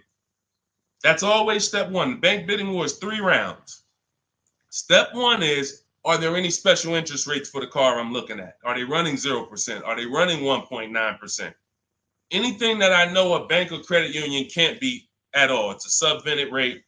It's like a rebate on a finance. It's the company saying we want to move a lot of these cars. Let's give the people low interest, no interest. Now, once I check that off, there's no special rates. Now we're moving to the next step, which is shopping for our car.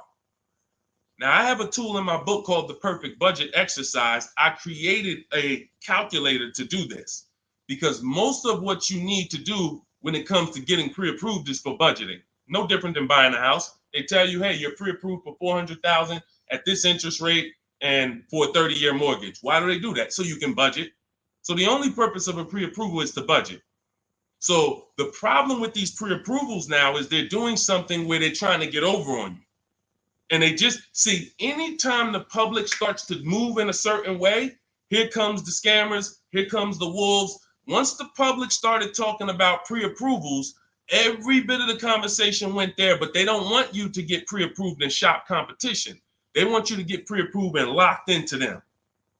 That is what you want to avoid. Anytime you see anyone trying to lock you into them, one dealer, lock me in. Hey, one dealer sent me this letter. Come get this car from us only. Lock me into them. Hey, you're pre-approved from this bank. Lock me into them. That's how you overpay.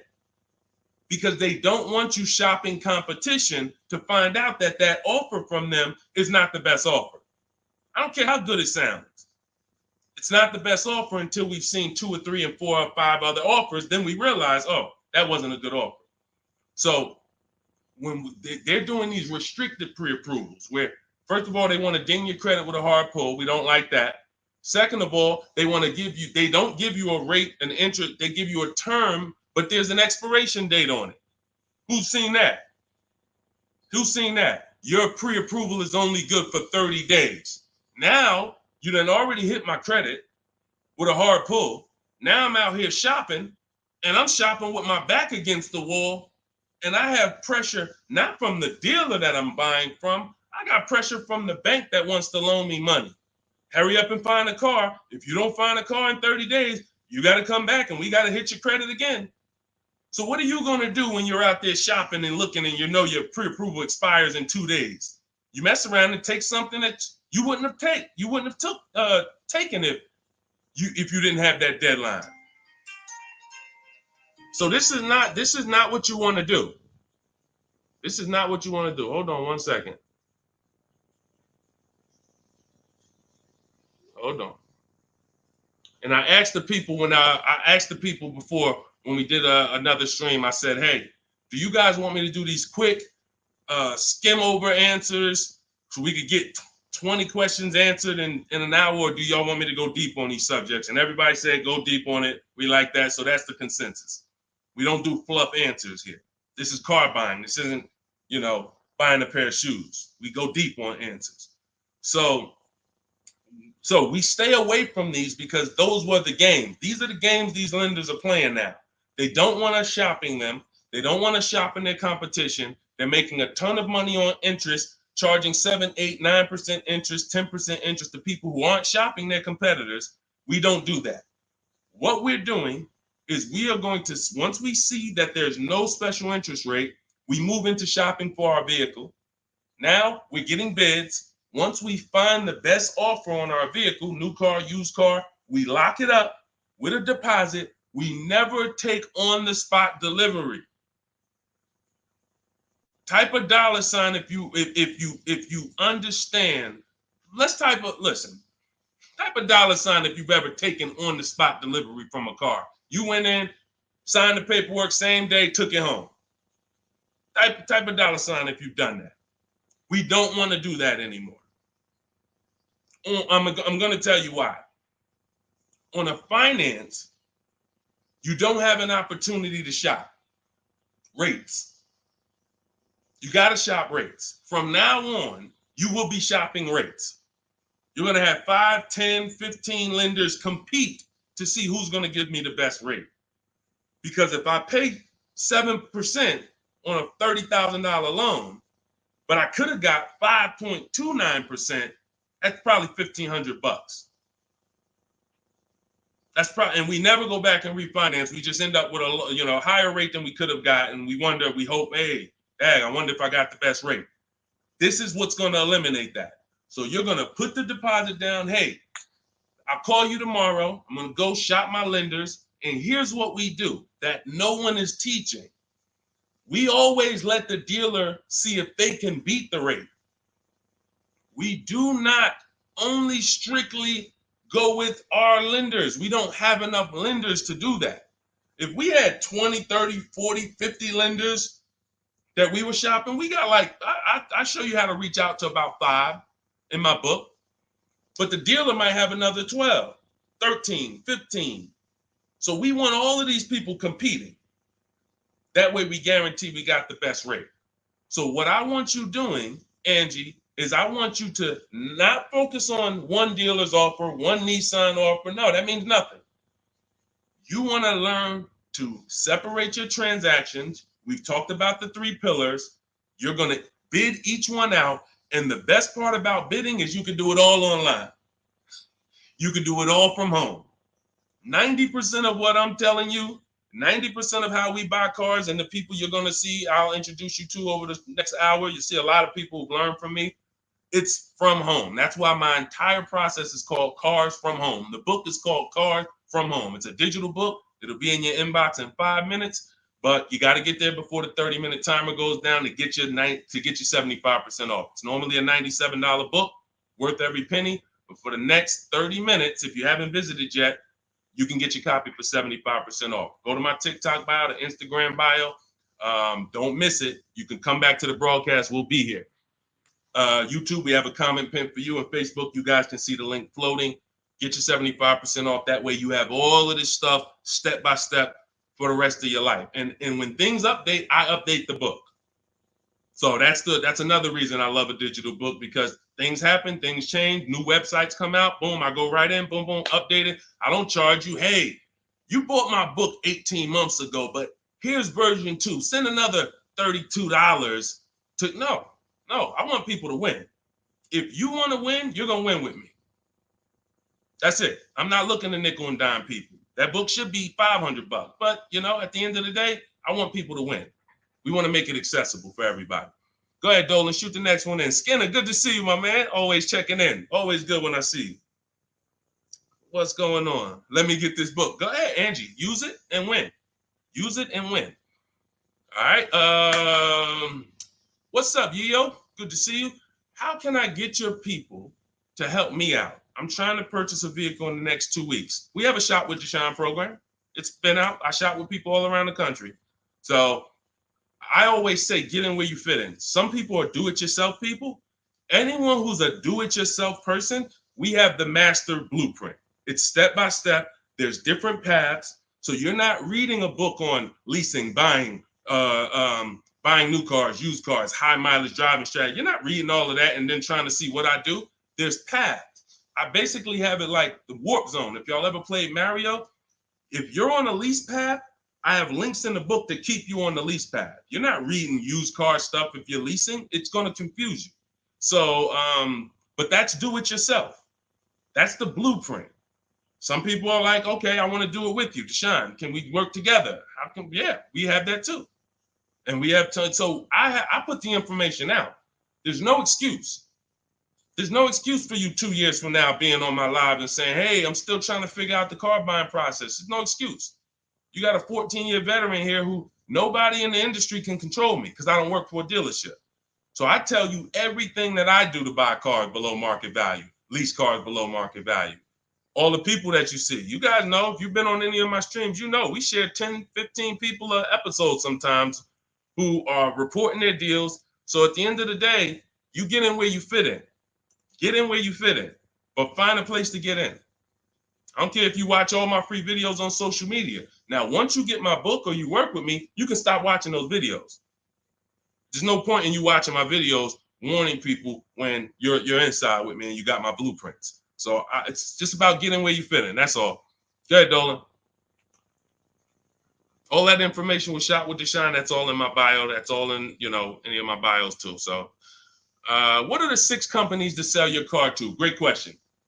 Make notes. CarMax, Driveway, Carvana, Kelly's Blue Book Instant Cash Offer. Do not use the Kelly Blue Book algorithm site where you just put your year, make, model in, boom. Your vehicle's worth $18,000. Do not use that. That is worthless. The only thing that matters is cash offers. That's all that matters. These are people who literally, they either send an inspector to see the car, or you go to a local spot, have the car inspected, they go and they cut you a check. Like it's like that. They don't negotiate. Sometimes Kelly Blue Book will patch you into a dealer and they'll say, hey, I might be able to pay more if I see it. We don't usually fall for that. We want strictly, hey, there's no used car manager in this world in this country who can't put a number on a car sight unseen. Like literally seeing it, that car is worth about this. That's what they do all day long. Look at cars in auction, make offers, make offers, make offers. So all of this stuff can be done online. And these are the people who pay more than, see, you're not going to, once you use this process, you're getting bids. Remember that. So if you're like, hey, I'm looking for a 2019 Honda Accord, I'm going to show you how to see the entire market. Because the problem is, there's another guy at the gym, because people know me locally, a couple people know what I do, and they'll come up to me, hey, I'm looking at this car. I'm like, look, I don't do this. I don't do this. I don't care how close you are to me. Like, I don't do this anymore. But, you get the same information. We've laid out the path. But he showed me, I just saw this car, though. I was looking at it. I said, there's probably 50 of those cars within 100 miles. There's definitely 50 within 300 miles. So the whole idea, remember, you have to know the goal of the person trying to sell you something. It's to lock you in to them. They want you to think this is the only one. This is the only offer. No, there's cars are cookie cutter. If y'all ever see these new cars come off the truck, you'll understand. Oh, they sent 4 of those black ones. There's 4. These cars are cookie cutter. And all of these dealerships are competing. So when we start bidding and getting bids and we find the lowest price car in the market, we get the lowest offer on a lease, on a finance. I have all of this in my book. We do this by email. With a used car, we go on the marketplaces. We go on, it's like shopping on Amazon or BestBuy.com or Walmart. We're going to all the marketplaces for used cars, and we're just screening it down. We'll talk more about that. If somebody wants to know how we screen down used cars, feel free to ask that question. But the point I'm trying to make is once you have found the lowest car in the market, that dealer knows they're selling that car at the lowest price in the market. So they cannot turn around and beat all of these other offers that Carvana and CarMax and all of these companies made to buy your car. They'll be out of business. You can't be the highest price. You can't pay the highest price to buy people's cars and then pay the lowest and then sell your car for the lowest price. You're just not going to make any money. So what we do is we find the person who wants to buy our car for the highest price. That's step 2 in my books, the equity assessment process.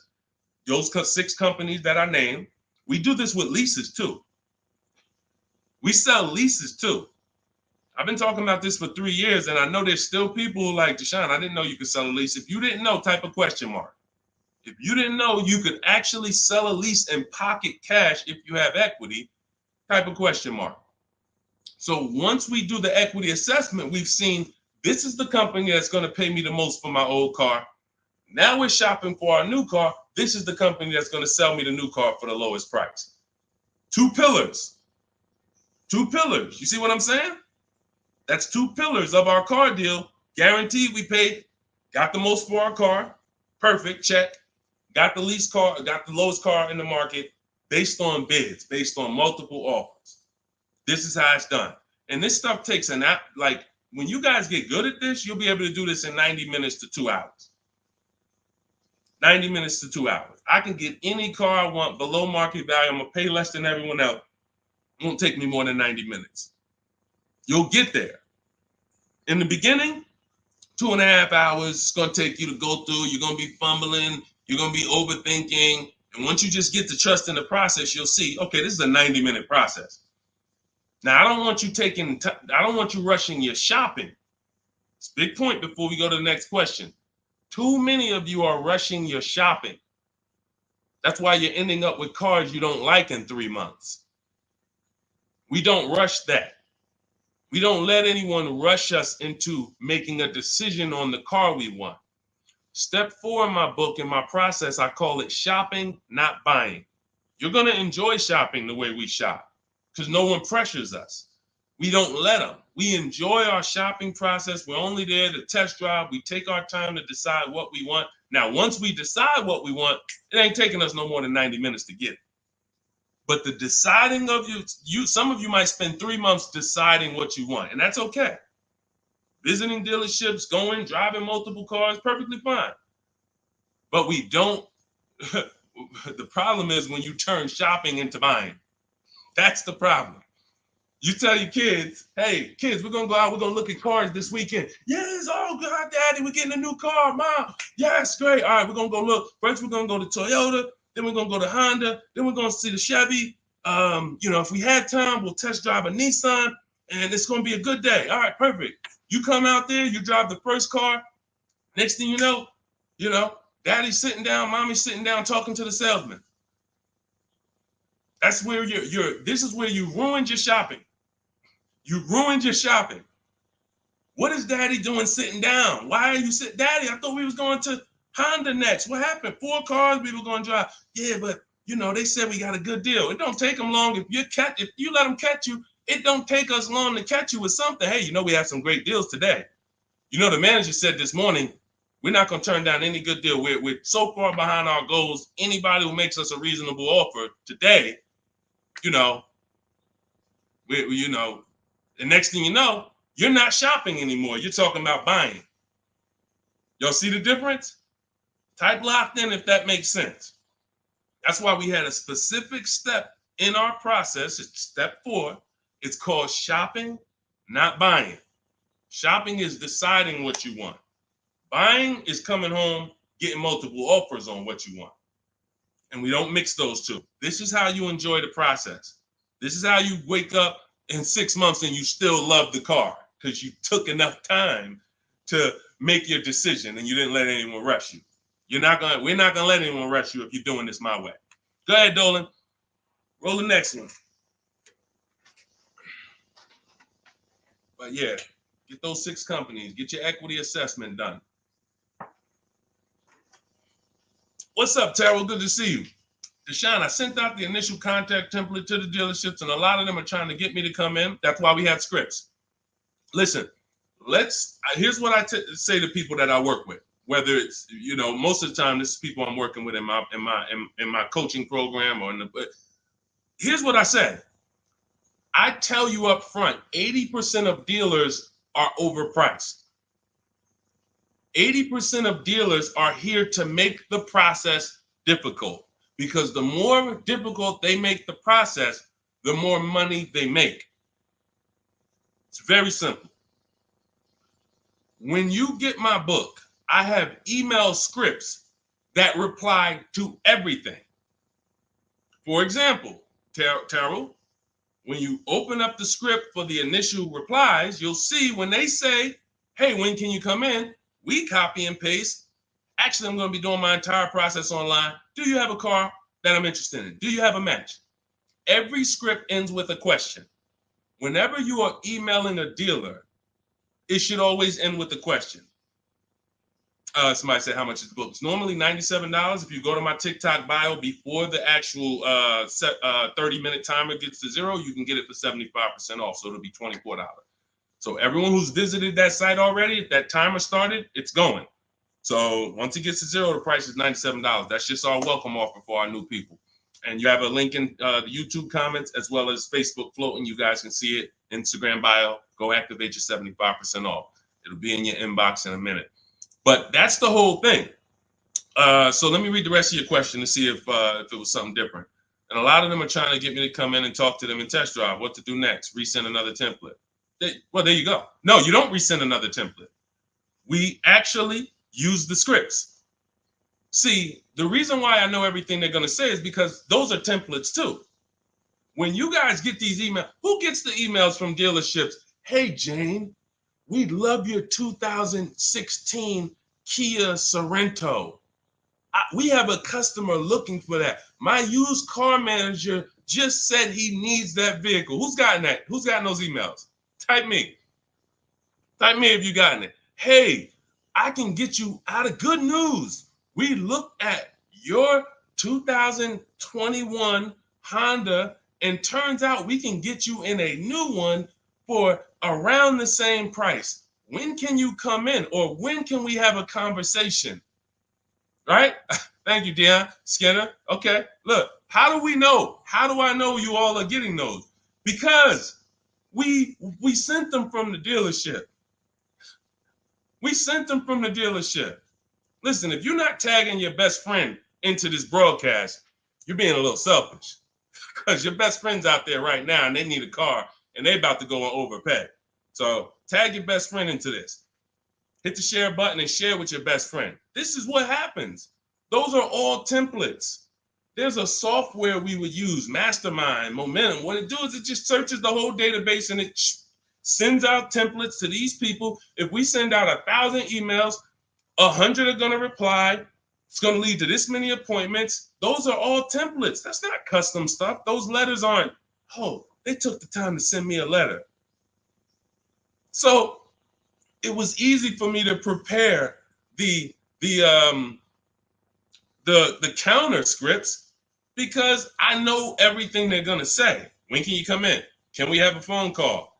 You know, it'd be a lot easier. All the stuff is there. That's why there's 3 different sets of scripts in my book. And there's no other book that does this. Quite honestly, there's never been a book that I've seen that actually has links to videos, actually has links to documents with scripts that you copy and paste. That's what I said. When I tell you the book should be $500, it should be. And then it would be, I'm only going to sell it to the people who really, really value their money. And they would. And they'd be like, Deshone, this was an expensive book, but I tell you what, this book saved me more money than probably any book I ever bought. But again, that's not God's plan. God said, listen, make it affordable, son. The people who are going to get it, they don't have no excuse. They have no excuse now. If the book was $500, you could, man, I really would get the book, but I don't want to lose $500. Book's $24 if you get there before the timer. So the point is, Terrell, use the scripts, follow the process, realize it's a new process for you, but everything's accounted for.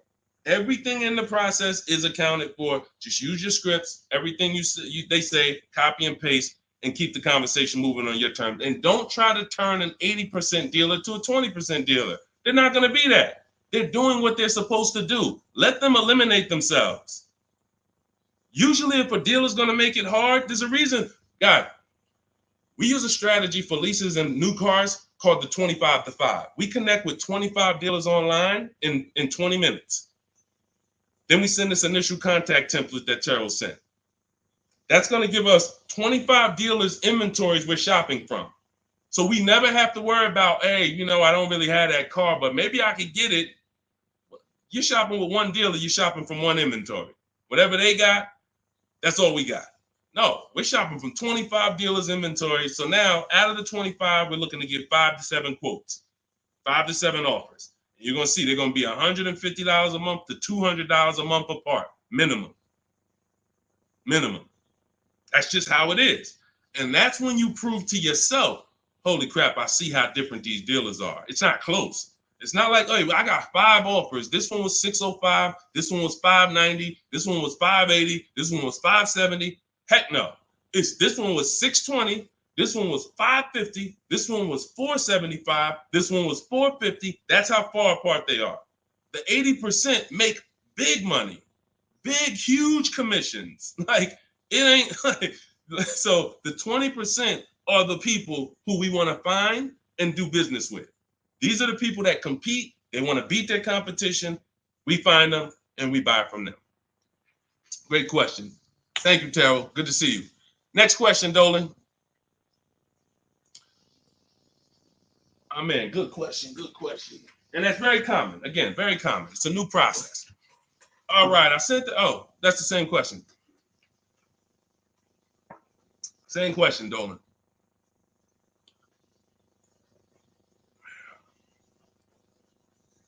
What's up, Jaden? Buying my first used car this year. All right, putting $10,000 down with fair credit and a trade in worth $1,000. How do I maximize for the best car possible? First thing we want to decide is, should we be buying or leasing? This is very important. Now, I know many of you were taught on here, never lease a car. That advice is costing you thousands and thousands of dollars. And we'll go deep on that because I can't make a statement like that without going deep on this. But let me ask you, Jaden, do you have good credit, fair credit, not so good? You know, nobody knows you, so it's not like, but I need to know this to properly answer the question, because some people, they want to put a lot of cash into the transaction because they don't really have any credit. Let me know. I'm looking for your comment. Listen, you got to stay close to your keyboard. All of you who are asking questions, I want you to stay close to the keyboard. Dolan's pulling the questions in, and I want you to stay close, because I might ask you a follow-up question that I need to actually, be able to answer it. So let me just assume. All right, let's just assume you have fair credit. Hang on one second. Let's assume you have fair credit. All right. Hang on. Okay. So let me tell you an outcome that's very common. And you could decide, this is all of you who have a child who's going to be getting a car, or you're going to be getting your first car. Like, listen up to this. We go wrong buying people their first car a lot of times, because typically when you buy a car, what's happening is you have to pay for the whole car. Some of you know every $5,000 on a car loan is about $100 per month. So when you look at and lock that into your head, every $5,000 is about $100 per month. So when you see a $5,000 car, $10,000 car, you should think $200 a month. When you see $15,000, you should think $300 a month. These are safe parameters for you to make sure you're not overcharged. You have to be able to understand a $50,000 car isn't going to be $500 a month to buy. It's going to start out around $1,000. So we need to know these things, because you can manipulate loans to make payments lower, and that's how you end up in a 9-year loan, because you went in saying, hey, could you get that car to 700? That car's nowhere near 700 with a good loan. 5 years, 6 years is the longest we go. I have a rule in my book called the Rule of 72 and the 10th birthday. 72 months is the max loan we take, and the car should be paid off by its 10th birthday to avoid problems. So by the time a car turns 11, car should be paid off, so that way you could actually put money to the side for maintenance. These are all boundaries that we haven't had, that if you follow them, you're going to have a lot better experiences. So if you don't have the credit to lease, then I would say, okay, get yourself an inexpensive car, try to get a small loan. You know what? The first question is, how many years are you going to keep the next car? That's the first question. That is the first question. When you open up my book, the first question, if you and I were talking on the phone, Jaden, the first question I would ask you before credit, before anything, Jaden, how many years are you going to keep the car? Now, if you say to me, Deshone, I'm definitely keeping the car 9-10 years. I don't need a car every couple years at all. I'll keep a car a decade. Perfect. Forget about leasing. In my book, first step is, how many years are you keeping the next car? I want y'all to answer that. Everyone who's shopping, everyone who will be shopping, you're shopping now, or you're going to be shopping soon in the next 6 months, a year. I want you to answer the question. How many years are you keeping the next car? Guaranteed. Guaranteed. Because everything else comes after that. When you're going to keep it 8-9 years, I'm going to show you the steps you need to make sure you get a car that will last 8-9 years. Plenty of people say, oh, I wanted to keep the car a long time, but you didn't take the steps to make sure you got a car that would last that long. So everything comes from this question first. How many years are you keeping the next car? So now, Jaden, let's say you say to me 8-9 years. Perfect. So now what we're going to do, we're going to the purchase path. Not thinking about leasing. New car, used car, based on budget. Based on budget. Now you said you have a trade-in worth $1,000. I'm guessing it's an older car, so you can still put it through the equity assessment. But if you're saying it's worth $1,000, who told you that? See what I'm saying? See, the highest offer for your car is what it's worth. I want y'all to get into the habit of getting offers so that you know exactly what your car is worth, not letting one person tell you what your car is worth. So now let's just say, for example, your car is worth $1,000. Now we're looking at, well, do we get a new car or pre-owned car? And if we get a pre-owned car, here's how we determine new car versus pre-owned car. Budget is one. Now let's say you could afford both. I could afford a new, I could afford a new pre-owned. Which one? Well, it's based on values. Some people, you only get a new car every 10 years. You're like, hey, I want to get me a new car. Because at the end of the day, over a 10-year period, the amount you pay for the new car, you'll get some of it back on the back end. And some people are like, I want to get a new car every decade. I want to treat myself. I could afford both. Some people are like, hey, I can afford both, but I'd rather knock 30% off. I don't need the latest one. I'd rather knock 30, 40% off what the price would be. It's just different values. There's no right or wrong there. In my book, I teach you both of those things. When you get to that step, that's how I help you make a decision. So sounds like, I would need more information. That's why I'm asking you, because I don't teach a one size fits all thing. I teach based on where you're at, here are your options. Pick one.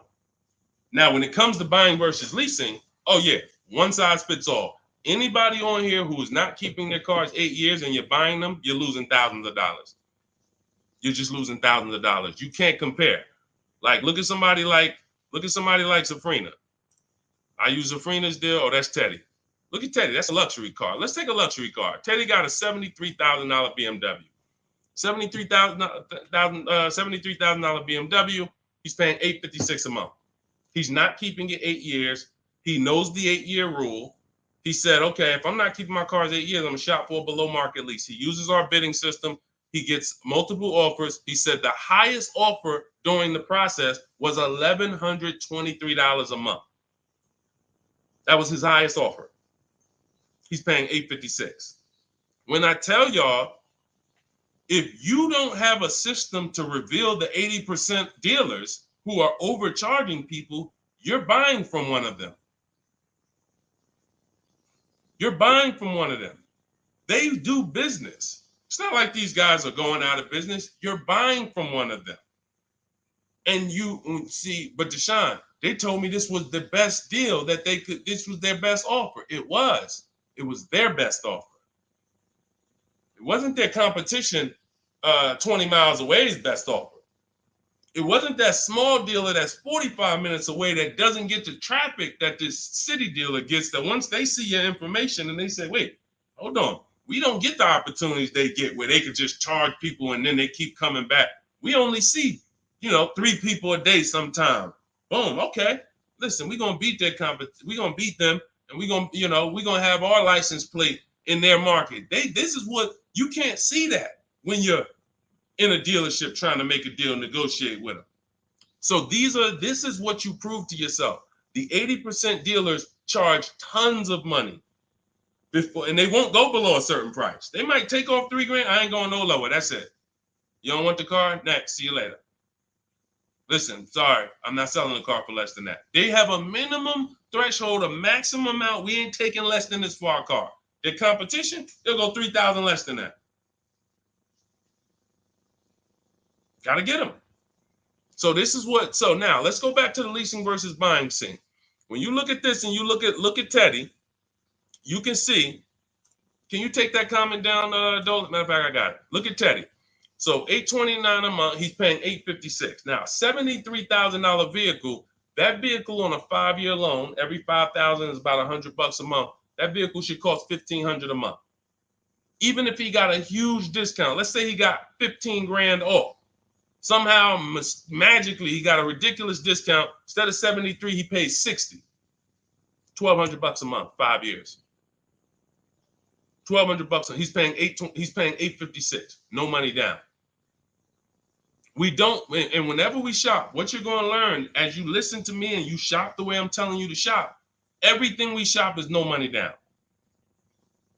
We might put money down later, but we only put money down after we guarantee we got the best deal.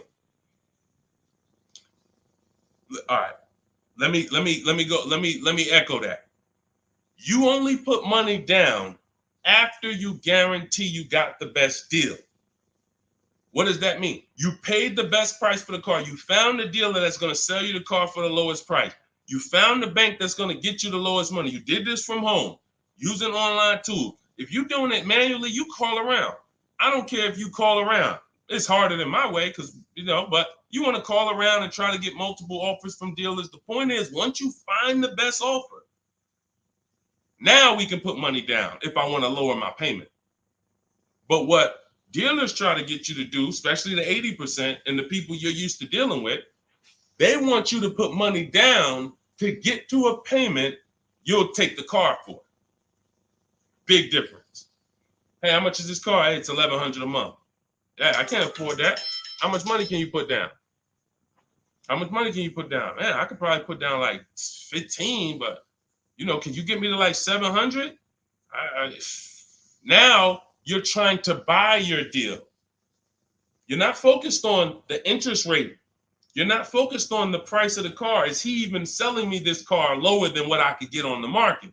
You're trying to buy your deal, which is why the 80% dealers, here's what the 80% dealers make tons of money doing, making you think you want. And all I want you to understand is this is simple, easy. That's hard. Once you step in, start doing this like Teddy, once you start doing this like Danielle, look, like Ansley, look, like Jen, all of these people get below market deals from home. Once you start doing it like this, you'll realize this is the easy way. At home, at work, man, I just bought a car.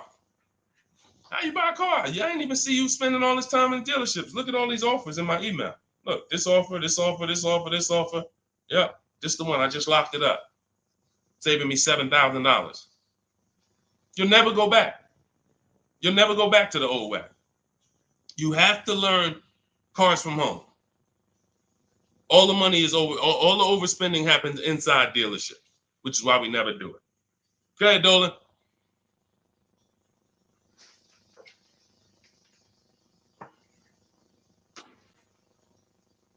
Let's go, Dolan. Keep them queued up, bro. Let's go. To Cali, good to see you. Should you put a down payment on a car? Well, that's just what we were just talking about. What we were just talking about was, all right, let's talk down payments on leases. First of all, you got to realize something about a lease. Whenever you put a down payment down, if the vehicle's stolen and they don't find it, or if it's totaled, you don't get the money back. I'm not a fan of putting huge money down on leases, but unless you do one thing, you assess, well, two things technically. There's only two ways to lose your down payment. Car's stolen and they don't find it, or it gets totaled. So here's what you ask yourself. How many cars have you had stolen in your life? Some of you are going to be like, man, 3. I wouldn't be putting down payments on leases. Some of you like, Deshone, I never had a car stolen. Thank God. All right. You can check. You can check. Now, second question. The vehicle you're buying, what's the chances if you get into an accident, it can get totaled? You're buying a huge Jeep. You're buying a huge S-Class Mercedes. You're buying something that's very hard to total. You're good. You're good. You're buying a Honda Civic, putting $5,000 down on it. It's not a good. You're taking big risks. Big risk. So that's how we assess leasing. But here's the thing. This is how we shop for our leases. This is all in my digital book. We shop for our leases with only first month's payment down. That's really no down payment because when you lease, you give them your first payment, then you drive off. And when so that's how you do it. So first month's payment out of pocket, 12,000 miles per year. And we put taxes and fees in the payment. That's it. That's it. We get all our offers that way. The dealer's going to give you the offer based on how you told them to give it to you. If you told them, hey, just work me a lease out, They're gonna work you out a random lease, $3 grand down, boom. When you see these commercials, these are not deals. Listen, you cannot never judge. I told y'all at the beginning of the stream, it's 3 prices you can pay for every car: market value, above market value, below market value. Those are the 3 prices. Below market price is the people who got skills. That's the stuff we're talking about here. Below market comes from bidding. When you look at these offers, look at these commercials. Look at. Let me show you a deal. Look, Ansley just got a 2024 Infinity QX Lux. MSRP is $58,000, $58,490 to be exact. Said I'm only paying $554 a month with my first payment down only, right under 1%. Now, some of you, if you're savvy, you've heard of the lease 1% rule. That's been around for probably 30 years. I created the 1.5% rule because people were overpaying for leases. People knew, the savvy people knew the 1% rule.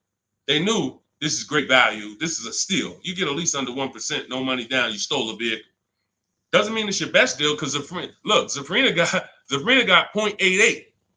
So she got 0.88. So just don't think, again, bids. Bids. It's like, hey, you don't know how much you're going to save on the car. She didn't know she was going to get 0.88. She knew the 1% rule. She got her offers. She ends up closing the deal, $579 a month on a $65,000 vehicle. So this is how you shop.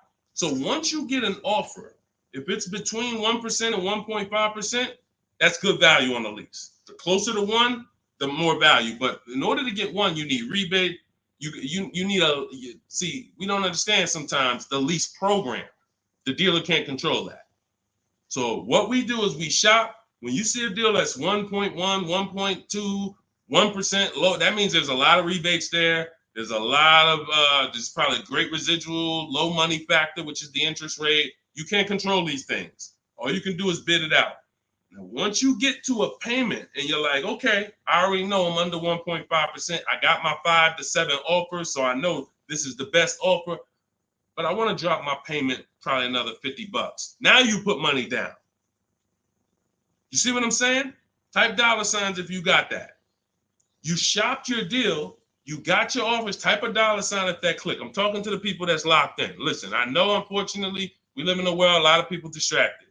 We sit here, we could talk big money all day long, and it's just flying past it. They got 100 other things on their mind. But the people who locked in, type a $sign if you understand that. When you shop for offers, when you look at your lease offers, the way I just told you we shop for them, now we get the offers, we say, all right, boom. This is the best one out of 5 to 7 dealers I got. Let me now lower my payment. First of all, if you can afford that payment, just take the deal. Much better, put no money into the deal. That way, if God forbid it's total, boom, I come back, I do it again, ain't no problem. I didn't put no money into the car. But if you look and say, I want to lower my payment like $100 a month. First thing you do is assess what I told you a couple minutes ago. How many cars have I had stolen? The lower, the better. If it's one time, okay, chance of this car getting stolen, slim to none. All right, how easy is this car to total? Now, it's a big vehicle. I'd have to get into a pretty bad once-in-a-lifetime accident for it to be totaled. Perfect. All right, you can throw $2,000 down. You can throw $3,000 down to lower the payment more. That's how you use down payment money. You never use down payment money to buy your deal. You must have the deal before you apply the down payment. You must have the lowest interest rate before you get the down payment. You must have the dealer who's selling you that car lower than anyone else before you apply the money down. That's when you know you have a deal and your down payment isn't being taken and used as profit.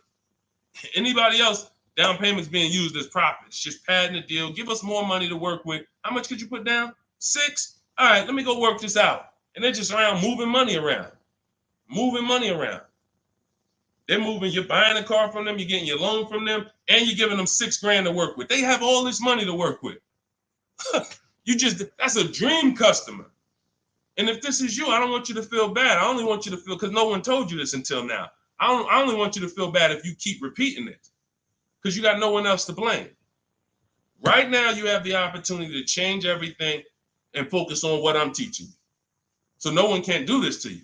But the dream customer comes in, got a car to trade, wants to buy a car, needs a loan, How much could you put down? I'd probably put down like 3,000. That's 4 things you just gave him to work with. I got money in your loan I can move around. I got money in your old car that you want to sell to me, trade. All right, I could use that. Got some margin there. Then in the car you want to buy, I got some margin there. Then I got your down payment money that I got margin. I'm just about to let me manipulate a couple things and here. That's what we don't want to do. All right? That's why we separate the transactions.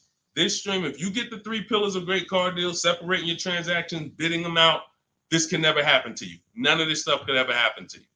Okay? Everything we're going over is in my new digital book. It's called Cars from Home, 7 Steps to Saving Time, Money, and Avoiding Dealerships. This teaches everything step by step, how to get below market leases, below market purchases, new cars, used cars, high mileage driving strategies. Some of you who are driving over 18,000 miles a year, you can't do some of this stuff is not, you need custom advice.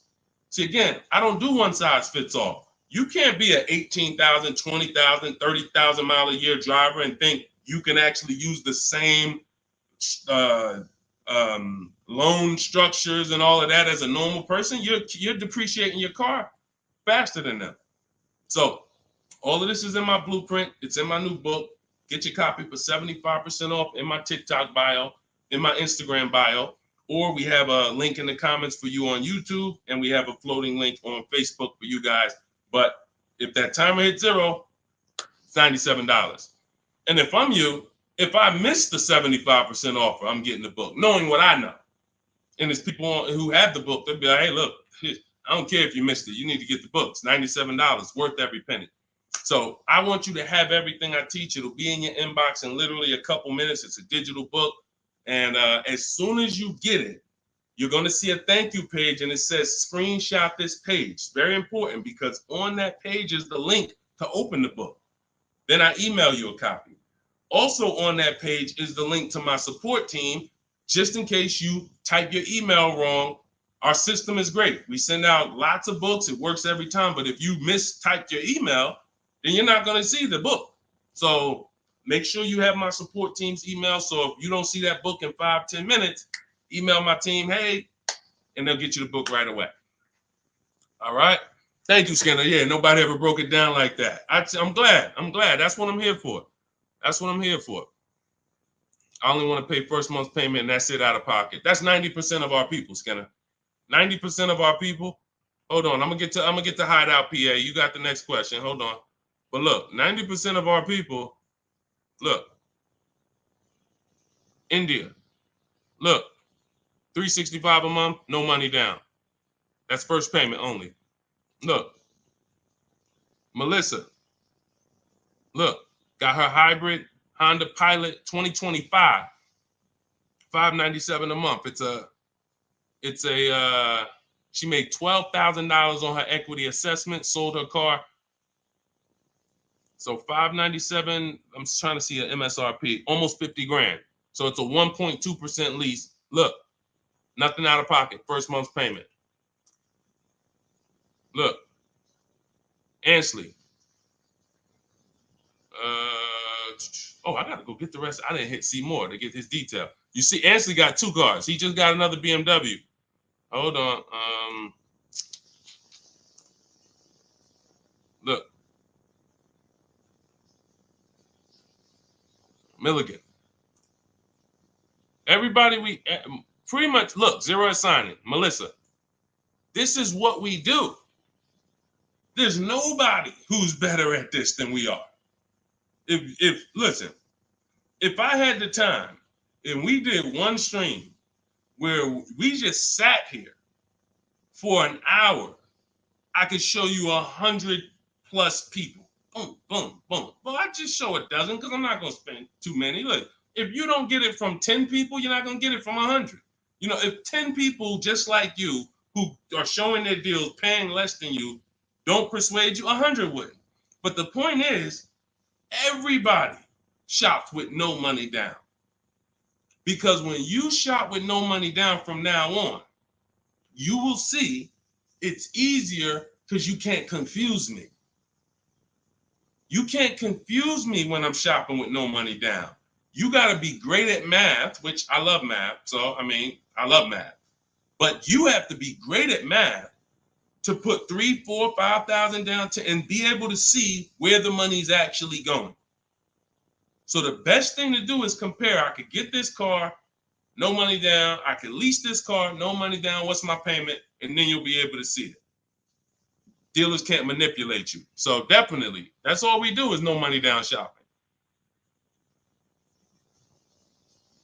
Okay, Dolan, you can put that one up. You can put that question up. I want to get to that. Hideout PA. In a 2-year lease, 2024 Jeep Hybrid, $1,500 down, $499, $10K a month. Good deal. You have nothing to compare it to. You have nothing to compare it to. And this is what I don't like. Listen, I'm not the one who tells people you got a bad deal. The only time I would tell somebody they got a bad deal is if they broke the 1.5% rule. So if you take no money down and you divide your monthly payment into the MSRP, if you were over 1.5%, there's no value in leasing that vehicle. You're paying too much for a car you're giving back in a couple months. So, hold on. Sorry. Yeah. So, sorry. So, but when I look at your deal, the reason why I hate this is because you've already gotten the car. And you're driving around and you don't even know you got a good deal. You're wondering if you got a good deal. That's very disempowering. It's a very disempowering position to be in. But had you gotten 4 other offers, you wouldn't have to ask me that. And what I want you to do is change that, because frankly, I would bet $1,000 that if I said to you, you think I can find that car for less than what you paid? Bet me some money. Would you bet me $1,000 that I can't find that exact same car you got for a lot less money? Would you take the bet? You'd probably be like, nah, I don't want to take that bet. I don't want that for you. I don't want that for you. I don't want that for any of you. Driving cars, and if God forbid you see Deshone the Auto Advisor one day and you're like, and I'm like, hey, yeah, you just got the car? Okay, great. If you don't feel like, hey, listen, I got 5 offers from these dealerships, and the one I picked, they were so much less than everyone else. See, I know you use what we're talking about. I know the people I run into that use what we talk about. They come up, the first thing they're doing is saying who made them the best offer. They're saying, hey, the dealer couldn't beat the rate I got from the credit union. I know you're using what we teach. They're like, yo, I had to go 150 miles to pick it up in the next state because they made me the best offer. I know you're using what we teach. That's when I know. When you come in and ask, hey, what you think about this deal? We have nothing to compare it to. So we look at something like, let's just take an average deal. Let's take an average deal. Let's take a big money savings. Let's always use Sean for an example. Because what you're trying to do when you're not getting bids the old way is you're actually feeling for the bottom, and you're hoping, I hope this price that I paid was the bottom. Shout out to the people running the likes up on TikTok. Every time y'all hear something y'all like, just keep tapping the screen for like, spend 10 seconds just, man, you know what? This dude is going in over here. Just spend 10 seconds. Every time you hear something you like, tapping the screen. Shout out to y'all running the likes up. But when you look at, hey, look, I lost my train of thought. What was I talking about? I don't even know. That usually happens once I've been on for about an hour. That usually starts happening. Hideout PA just bought the book. Awesome. Listen, I'm answering your question right here. So, and look, next time, that's the thing. So again, I cannot tell you, oh, the MSRP was 49,000. Okay, so 49, 1,500 down. That's about a 1% lease. Solid. We don't know if you could have did better though, and that's the point. Again, Zafrina. Funny story about Zafrina, and she got this 0.88% lease, right? You're probably a little over 1% because you put about 1,500 down, so that $1,000 probably would have put you about maybe 1.1. Still great value, absolutely great value. great value. But Zafrina called me. She was shopping for a Jeep Grand Cherokee. She didn't call me, but we you know, she's in my program. Again, we have Shop with Deshone, Shop with, you know, blueprints. It's all up to you. However you like to learn, we provide it. So she was shopping for a Jeep Grand Cherokee, and the best offer she had was like 1.1. And it was solid. But she was coming out of a Jeep where she was under 1%. Her lease was up. She was under 1% on her old lease. And she said, the guy told me if I take the hybrid version, or the electric version, he can get me down to 1%. No, I think she was maybe 1.2 on a Jeep Grand Cherokee Limited at the time. She said if I take the hybrid version, he said I could do a 1%. He could get me to like 1%. I said, okay, if you're going to look at the hybrid, the electric version, that's an entirely different vehicle. The same dealers that you've been getting the offers from, run it past them now. That's a different lease program, different vehicle. Yeah, he might be able. Now look at this. Here's the big part. He was selling her the standard version lower than everybody else.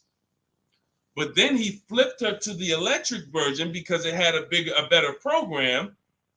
She ran the lease again, and another dealer sold that vehicle lower than everyone else. This is why this round robin system is so fun and empowering and revealing. You cannot trust any one dealer. We put them against each other, and that's how we win. So she ends up getting a 0.88% lease, $579 on this $66,000 Jeep. So that's the only thing. Even when we get a great deal, you never walk into a dealership say, get me to 1%, get me to 1.2, get me under 1.5. We don't say this stuff. We get bids. We never know where the best deal is going to be. We just never know.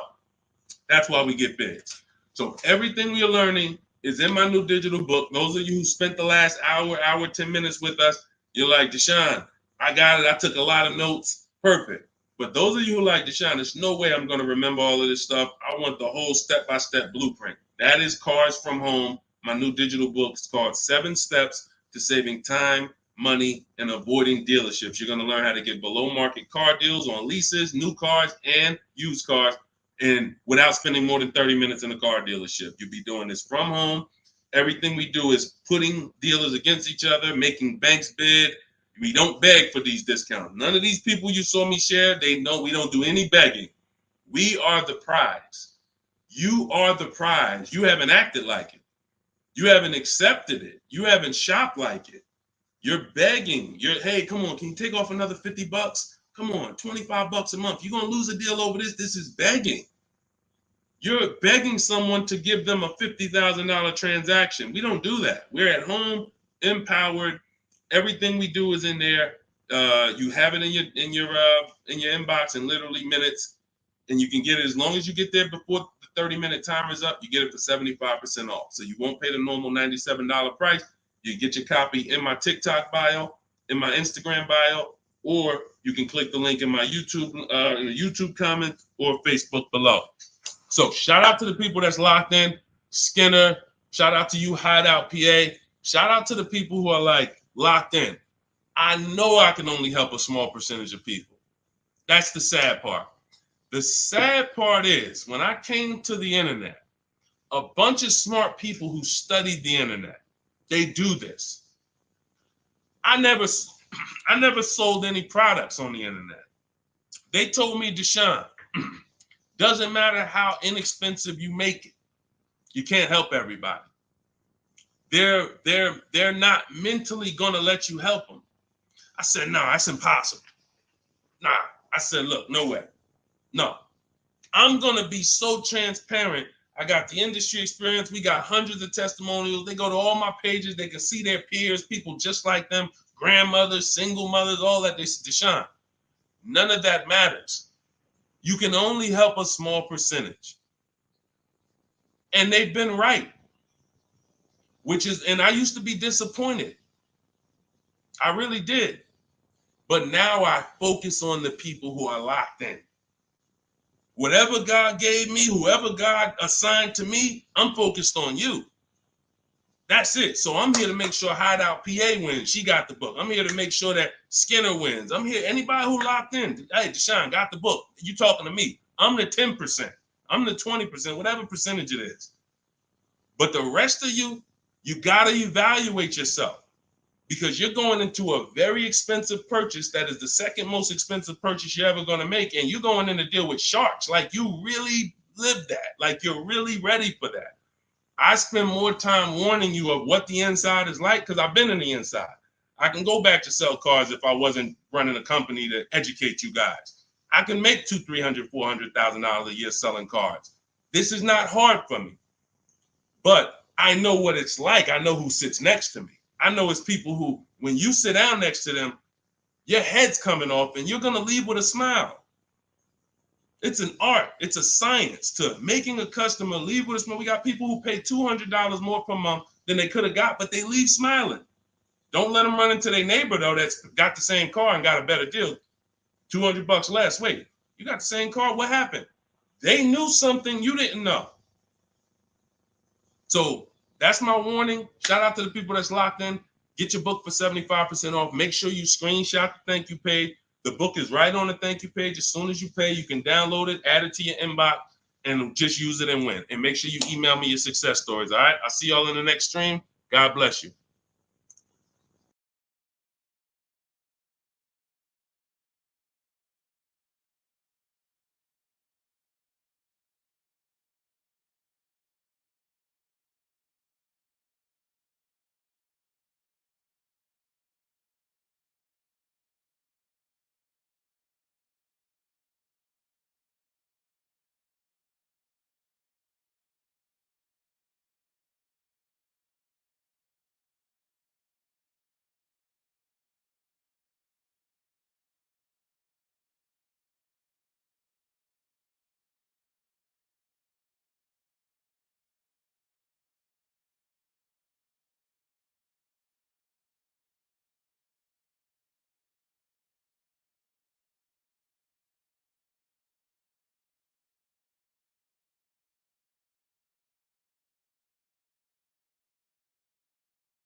And answers. Welcome to Car Shopping Questions and Answers. We're about to go very deep to make sure that you get the answers you need when it comes to buying or leasing your next vehicle. And we want you to have below market strategies. You can't pay market value and you can't pay above market value.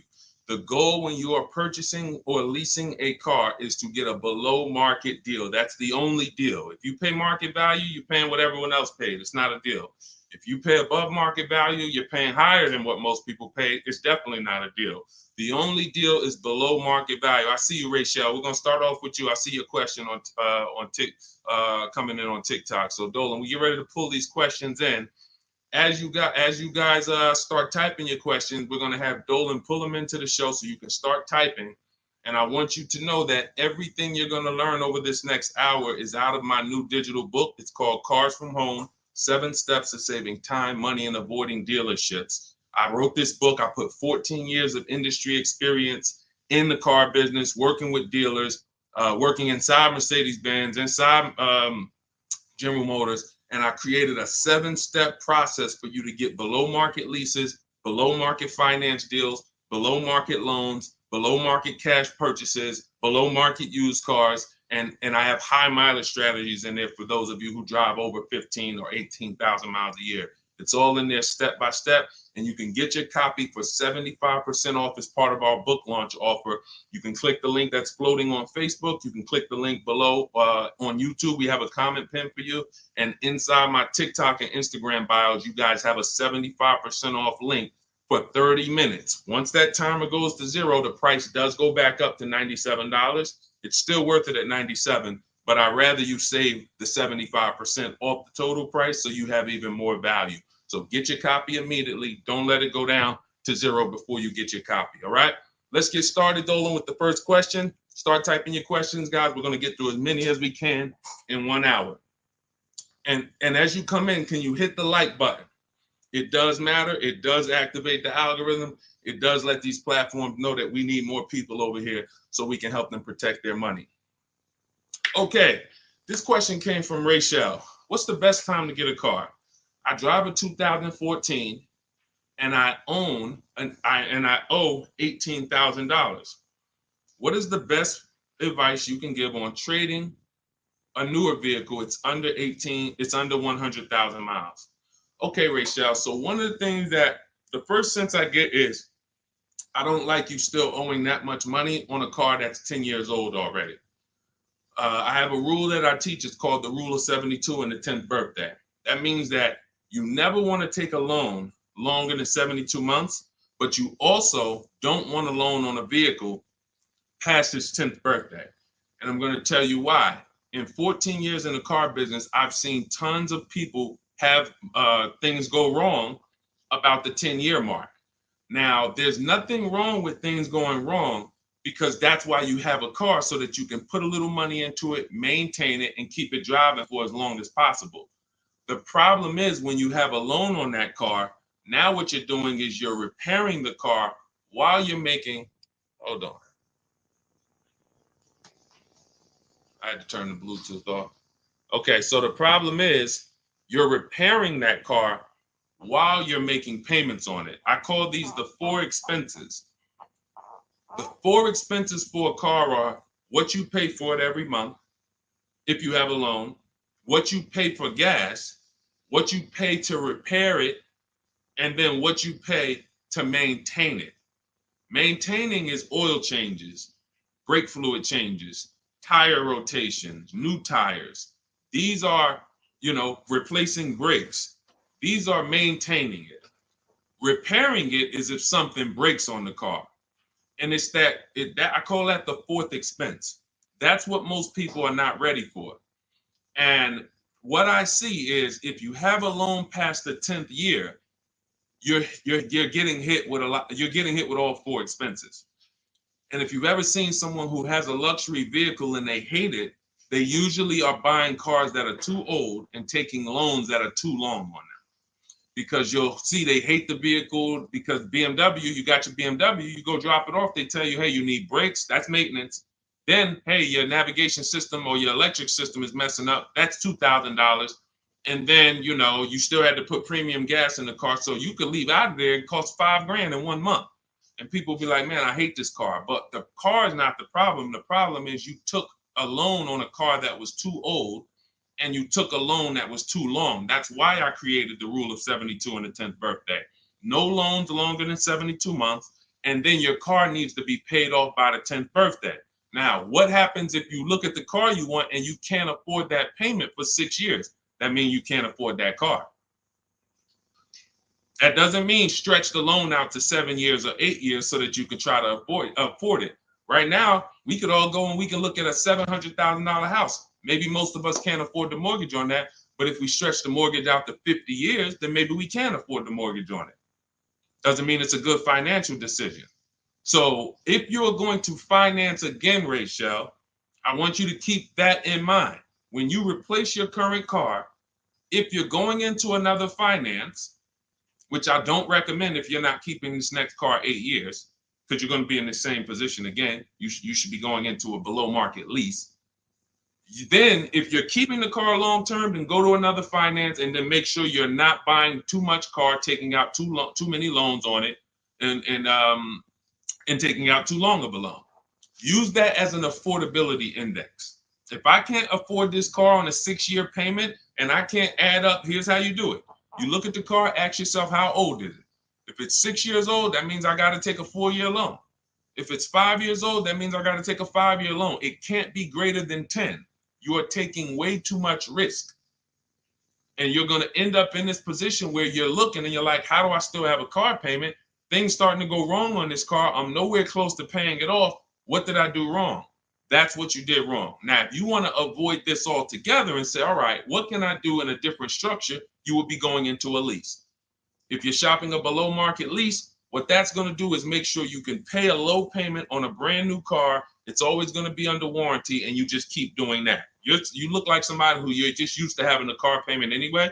So you want to switch the way you make those car payments and start paying it into new cars versus these 10-year-old cars or 8-year-old cars that you're paying these payments into, and you're not getting much back in terms of return or quality or anything like that.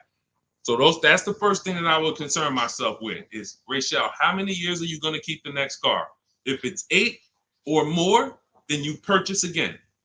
If it's less than 8, then Deshone, talk to me about a lease, because I'm not keeping this car at 8 years. I don't keep any car 8 years. All right? It's a great question. That's where we need to start out. Go ahead, Dolan. Shoot the next one up. Okay, this one is Love and okay, I don't want to even try to pronounce it, but you can see who you are. If I'm upside down, how can I trade or sell without having to pay the difference or getting a higher note? So now you're asking a question that, all right, so this person said, if I'm upside down, that means they owe more on the car than it's worth. How can they get out of that car and go into another car without paying the difference or having a higher note? So I'm going to give you the way it's possible, depending on your situation, and realizing that in my book, there is one person, there's two people actually, but really one main person who, it doesn't matter how good your credit is, you're not going home with a new car, because negative equity is, you have too much negative equity. So there are cases where doesn't matter. You come in with an 800 score. I call negative equity the bad credit for people with good credit, because it's the only time when I was in the dealership, people would walk in and they would say, you know, okay, we look at a car and then we look at their current situation and the maximum amount they can pay. And then we look and say, hey, look, the bank's not going to approve this. You can't roll over 10 grand of negative equity to that $30,000 car and do no money down. So there are circumstances where you've dug yourself too deep, and the only thing that's going to do it if you don't have money is time and paying down the vehicle. So let's talk about if you're not in that situation. First thing I'm doing is I'm going to CarMax. I'm going to driveway.com. These are websites. This is because you notice what she said. If I trade or sell, that's very important, because some of you've been on the stream, you know we don't sell. I mean, we don't trade. We always sell our cars to cash buyers. You know, that come, they write big checks, they pay more than dealers. So the first thing we're going to do is visit these cash buying websites: CarMax, Driveway, Carvana, KBB Instant Cash Offer, AutoNation, and Car Gurus. That's going to give you 6 independent offers. Now, once you get those 6 offers, that's going to tell you how much negative equity you have based on your payoff. You need to call your bank and ask them, how much is my payoff? That's the amount you owe. Don't look at your statement. Call your bank, make the phone call, and find out your payoff. Now, you look at what your payoff is, and you look at what your highest offer is. If your highest offer is the same as the payoff, you're break even. If your highest offer is 20, but your payoff is 15, that means you got 5,000 of equity.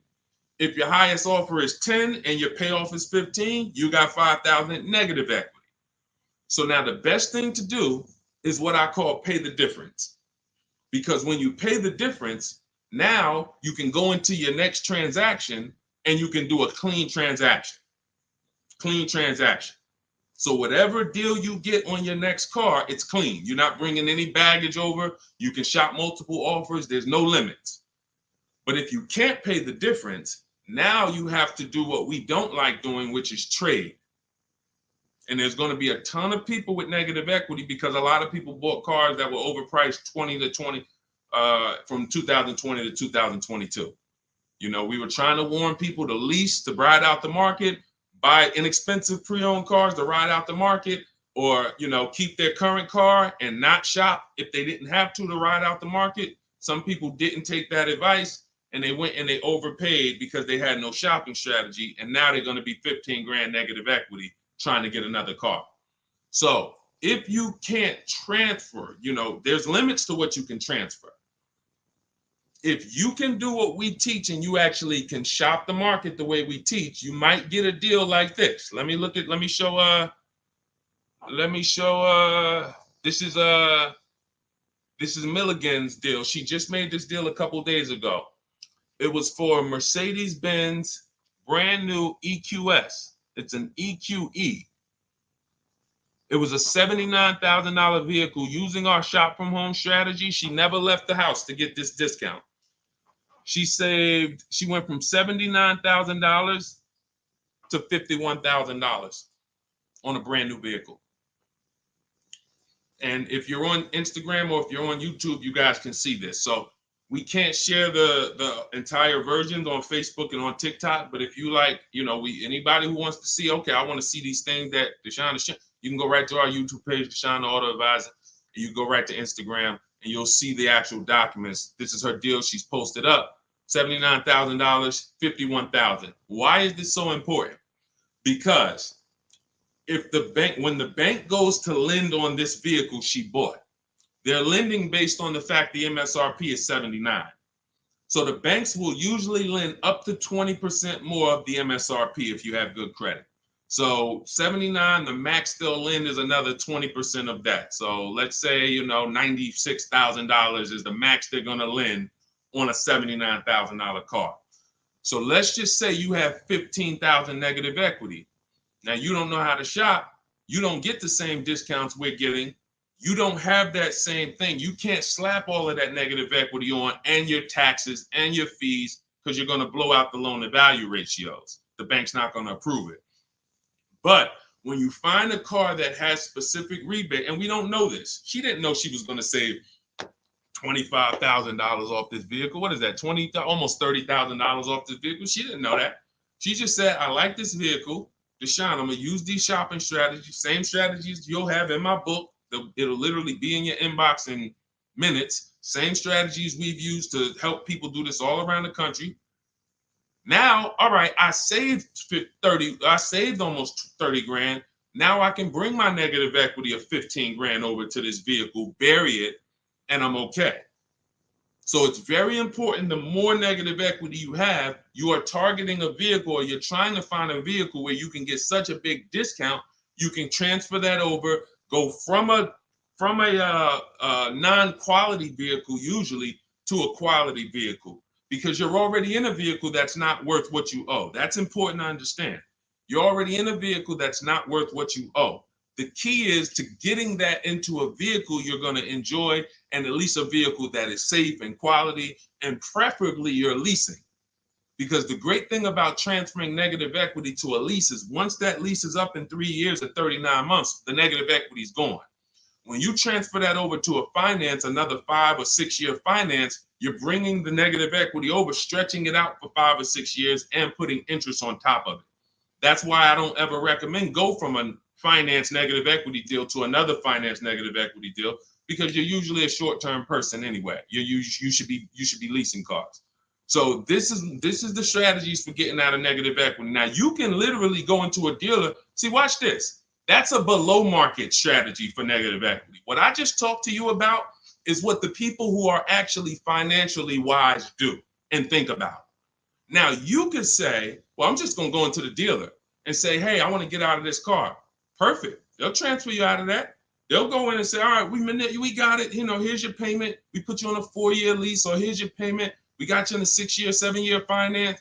But you'll never know the discount you're getting because you don't care. Your whole thing is, I don't really want to unlearn what I've been taught and programmed to do.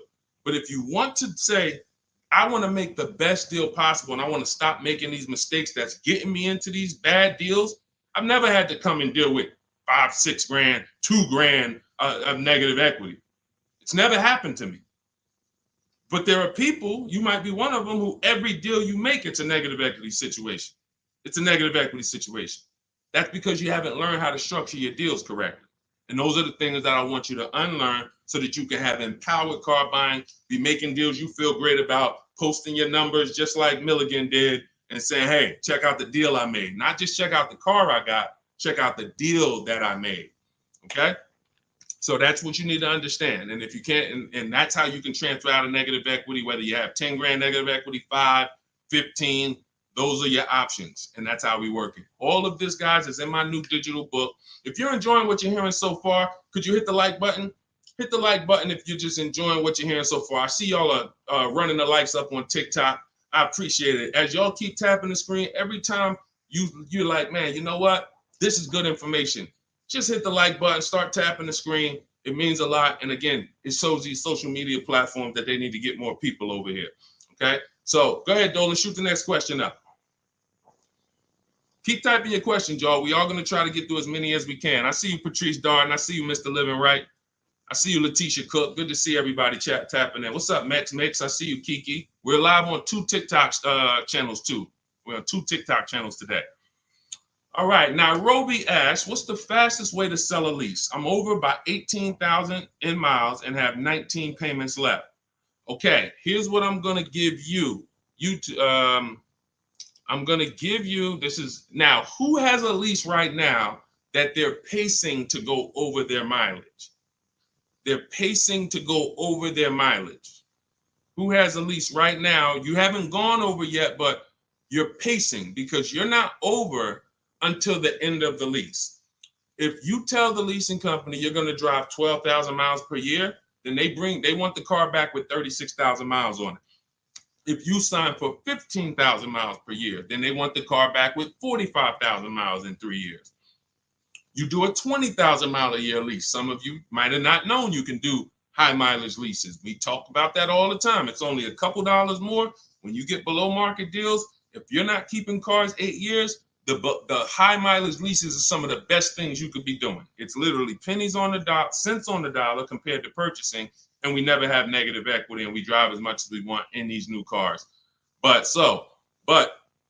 If you're pacing, once you bring the car back, you could do 10,000 miles your first year, 20,000 miles your second year, 8,000 miles your third year, as long as the total at the end doesn't exceed what you told them you were going to spend, then you would be fine.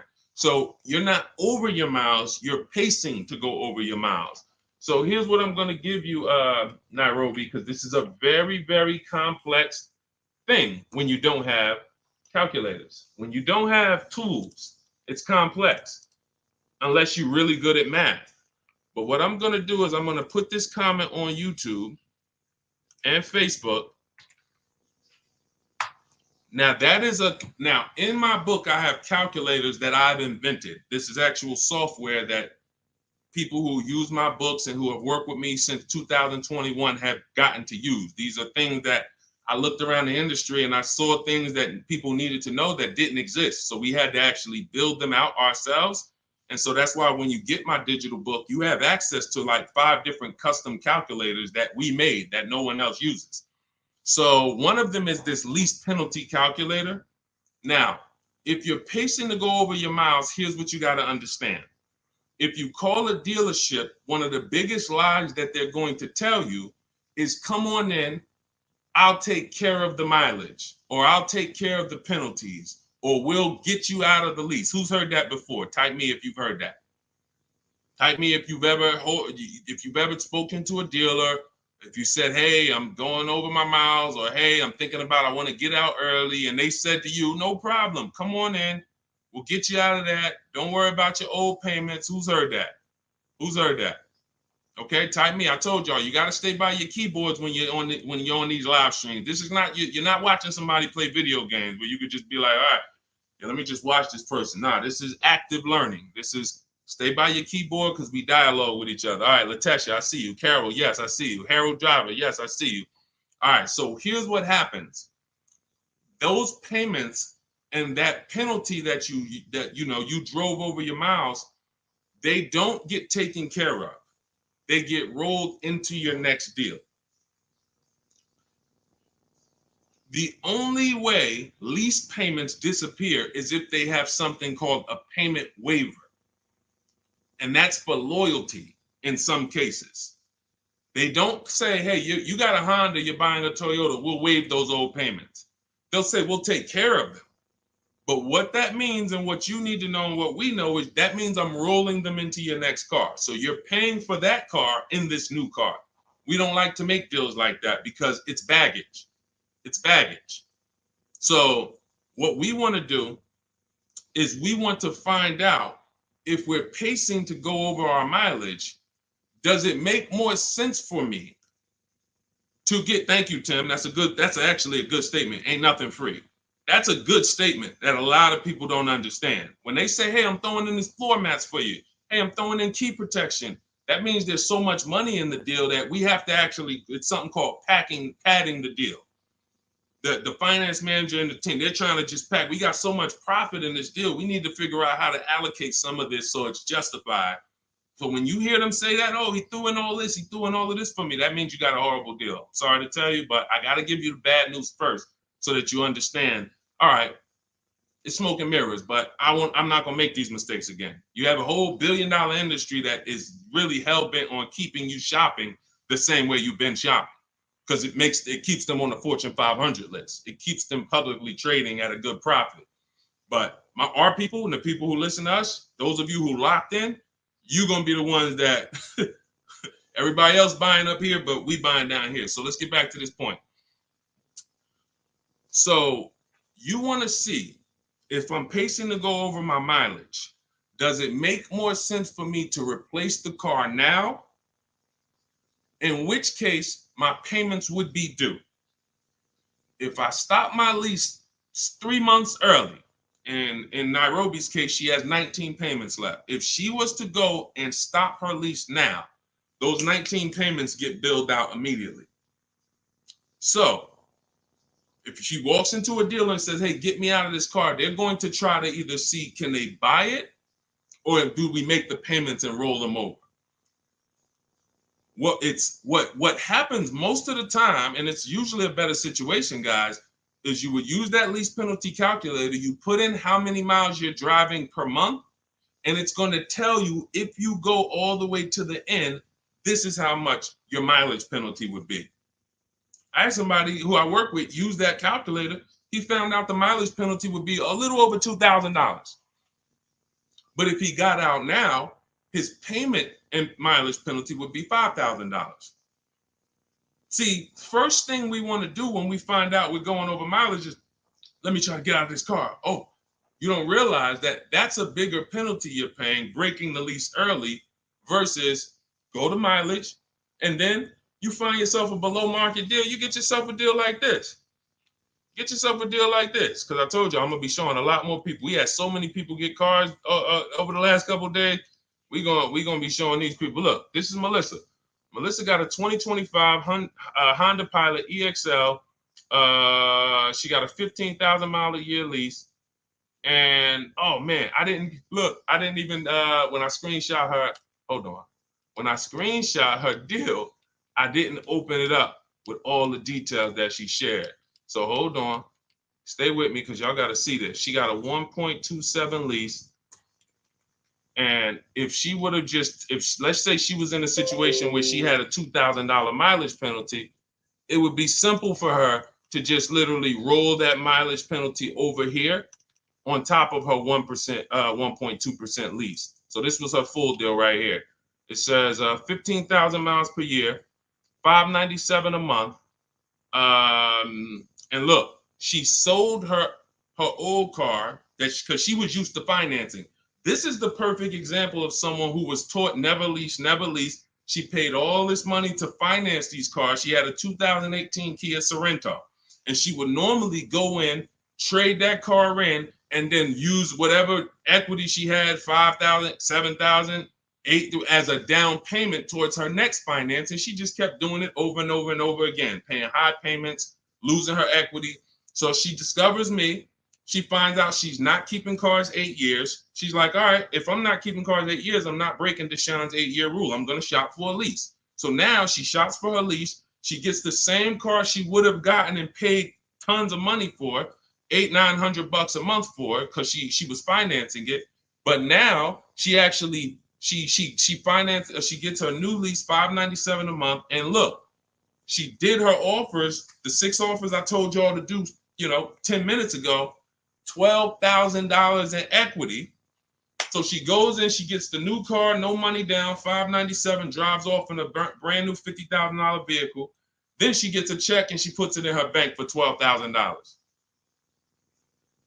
It's the way the money moves. If you understand what I'm saying, if you're starting to, even if you don't get it all, if you're starting to understand type of dollar sign, it's the way the money moves. This is already a woman who likes driving newer cars. It's obvious.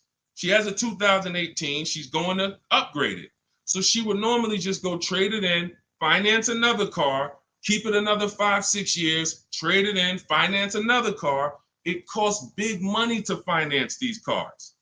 It costs huge money. So now what she did is she said, okay, I drive 15,000 miles a year. I'm just going to get a 15,000 mile a year lease.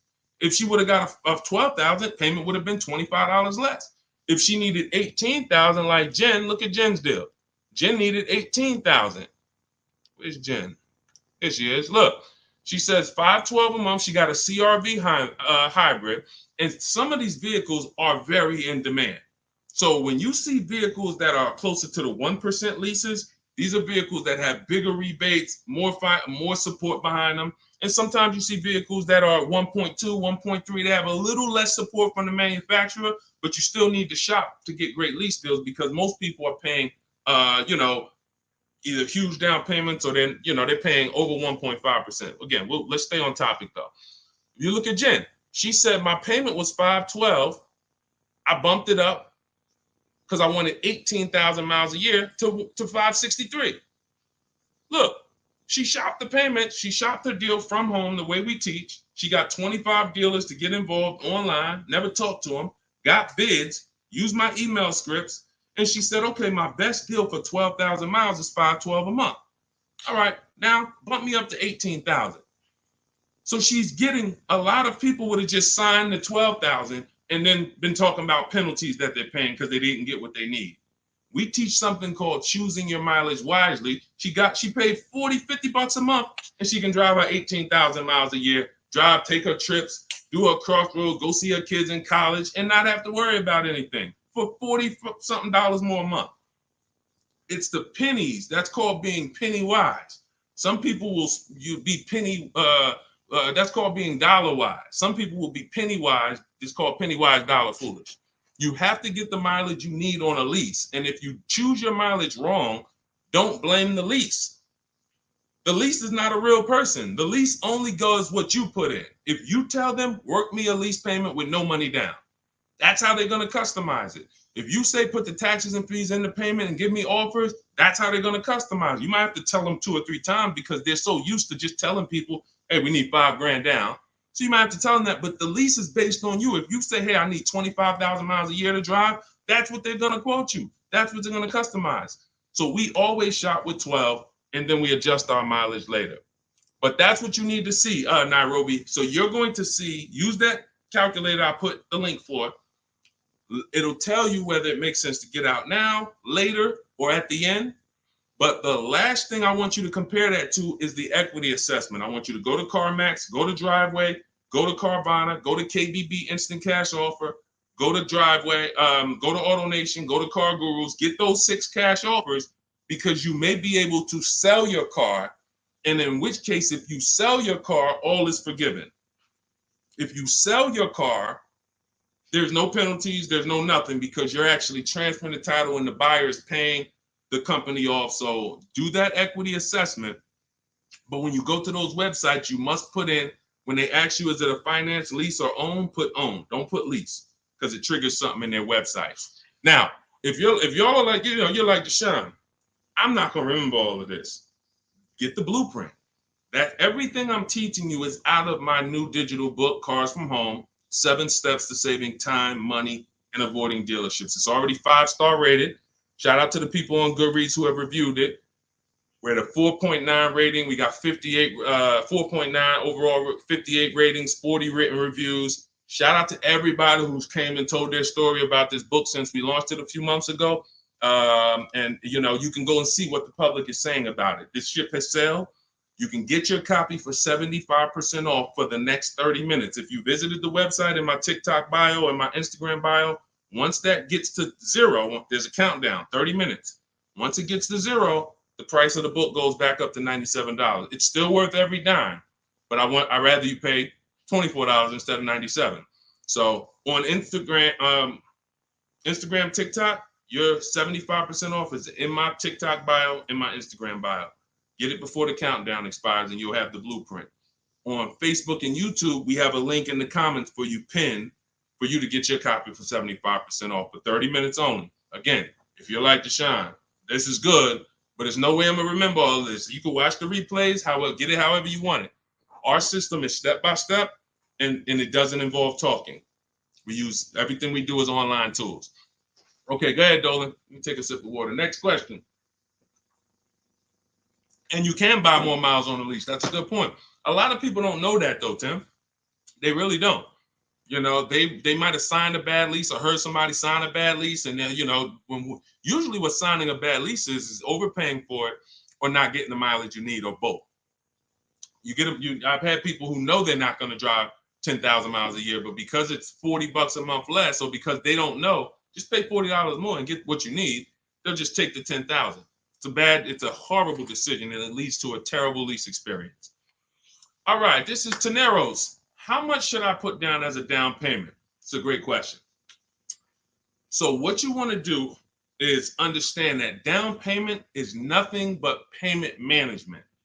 It is not deal management.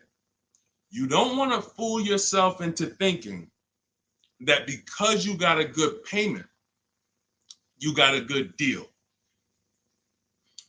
That's what down payments typically can do to a person who's not really good with math. You'll say, all right, I need to get my payment to 400. Now you're looking at a car you like, and you're like, I need to get my payment to 400. Now they tell you, okay, well, you end up putting $10,000 down and your payment's 400, and you think, okay, I got a deal. I'm at my payment. You didn't. You are doing one of the cardinal sins that we don't do here at Cars from Home. You're mixing transactions together. What does that mean? Almost everybody who's financially savvy when it comes to cars is going to separate their loan from the purchase price of the car. These two things are unrelated. You shop for the price of the car separate from the monthly payments. Because when you separate, you realize one thing. When most people are giving car dealers 3 transactions and not realizing it, they're buying a car from them. That's one transaction. They're giving their loan to them, or they're letting the dealer get them a loan. That's another transaction. And then they're trading in their car to them. That's a third transaction. So a person looks at it as one. I just made a deal with a dealership. No, you just actually did 3 transactions in one. And what happens, the reason why that's so bad is because you can't bid any of them out. In order to make sure you got a great deal, you need a great deal on each of those 3. The car you need to replace, you need to get the most money for that. The most money comes from bidding it out on the market with the strategies I just said 5 minutes ago with the companies that I just named, the equity assessment process. That's bidding that out. Now, we bid out our loans. Who's going to give us our loan? Who's going to give us the best interest rate? There's plenty of banks that want to compete for our interest rate. Plenty of banks that they don't even sell cars. That should be a clue to you guys of how much money is really in cars, because there's companies who don't sell cars. All they want to do is loan you money to buy a car. That means there's a lot of money in the loan business. So we bid that out. And there's a way we use a strategy. When you get my digital book, you get something called the Bank Bidding War Blueprint. This is how we make banks and credit unions bid for our credit, bid for our loan. We have 20, 30 people bid without affecting our credit negatively. There's a specific way that credit bureaus allow you to do this. It's called rate shopping, where it's within a certain window. But if you're getting pre-approvals with hard credit pulls and then you're going out shopping, you're not going to be able to do this, because you're going to get a hard credit pull here. Then a month later, you go find your car. That pre-approval expires. Now you got to do another hard credit pull. You already hit your credit twice, and you're outside of the rate window. It's just what most people are doing. And that's why when you get a pre-approval, most people become scared to shop now, because they don't want to let anyone else run their credit. So you're limiting yourself.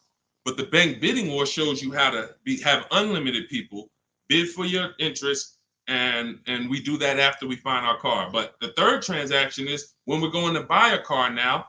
The car we're buying, we're going to shop the used car market, look at all the marketplaces. I have a strategy I call the multiple marketplace strategy, where we're looking at all these websites like Amazon. I mean, we're shopping like we're shopping for a TV on Amazon, Walmart, BestBuy.com, but except we're on these car websites. Now we're narrowing it down, narrowing all the inventory down to the top 5 choices, and we're narrowing it down based on title, service records, accident history. We're verifying there's no bogus fees, and then we come up with our top 3 after we get the new car price of these vehicles. This is all, again, step by step.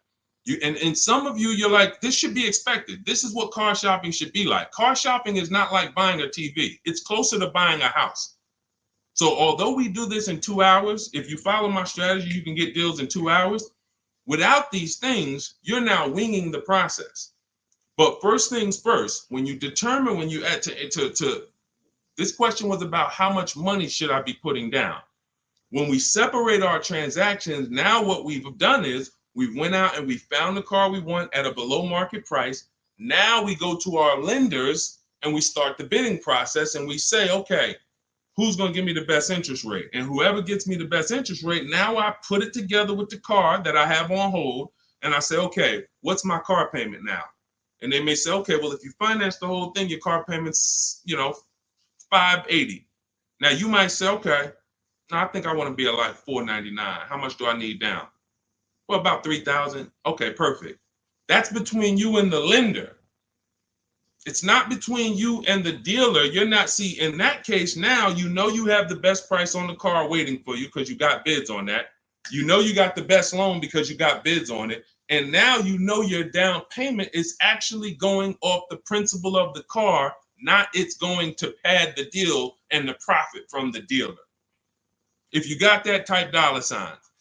If you got that on TikTok, just start double tapping the screen, running the like sign. That is why it's important. We call that the 3 pillars of great car deals. You'll have to see these 3 pillars separately. Who I sell my car to, I'm bidding that out. Who I get my loan from, bidding that out. Who I buy my car from, bidding that out. And that allows you to sit at your computer and make all the money on your car deal and have these deals that, all of these people are making these deals at home. Look, this is India. She said she started using my strategies last year, but she shopped the market at the time. She was shopping for a Toyota Corolla, and she did not like the offers at the time. That's the benefit of starting these strategies way before you need a car. Look, we got people who get cars in 3-4 days, but when you have time, you can shop the market. She didn't like how the offers looked, and she waited. She said the best of all my offers were over 1.5% with no money, with no one budging on my counter offers. Fast forward 2024, I had to find a car in 2 weeks, so I got to work. In about 5 days, I walked out with a 2024 Hyundai Elantra Limited, $36,000 for 36 months, $12K, $365 a month, no money down. Boom, $365 a month, no money down. The MSRP was $28,725, making it a 1.27 deal. People would kill right now to be able to buy a car, drive a brand new, dependable car, fully warranted car, shop from home, never had to be stressed out in a dealership, begging for discounts. She's sitting at home and she drives off at $365 a month, brand new car, no money down. This is what it's about, people. It's about learning the strategy so that you keep the most money in your household. Okay? Everything I'm teaching you, everything India used is in my new digital book, Cars from Home, 7 Steps to Saving Time, Money, and Avoiding Dealerships. You can get your copy as part of our launch offer for 75% off in my TikTok bio or in my Instagram bio, but it's only for 30 minutes. After 30 minutes, the price goes back up to the $97 price, which is still great. If you missed it, and you're like, Deshone, I missed it, but I need these strategies. Listen, it's $70-something more. And the strategies you're going to use to save we can't even quantify it. We showed you earlier, somebody saved 25 grand off their price, almost 30 grand off her Mercedes. You've seen discounts of 6,000-7,000. You've seen ridiculous pay. It doesn't matter. The value you're going to get far outweighs the cost. And here's one thing. Financially wise people look at value. Financially foolish people look at cost. Let that sink in. Okay, those of you on YouTube and Facebook, I have a comment below for you.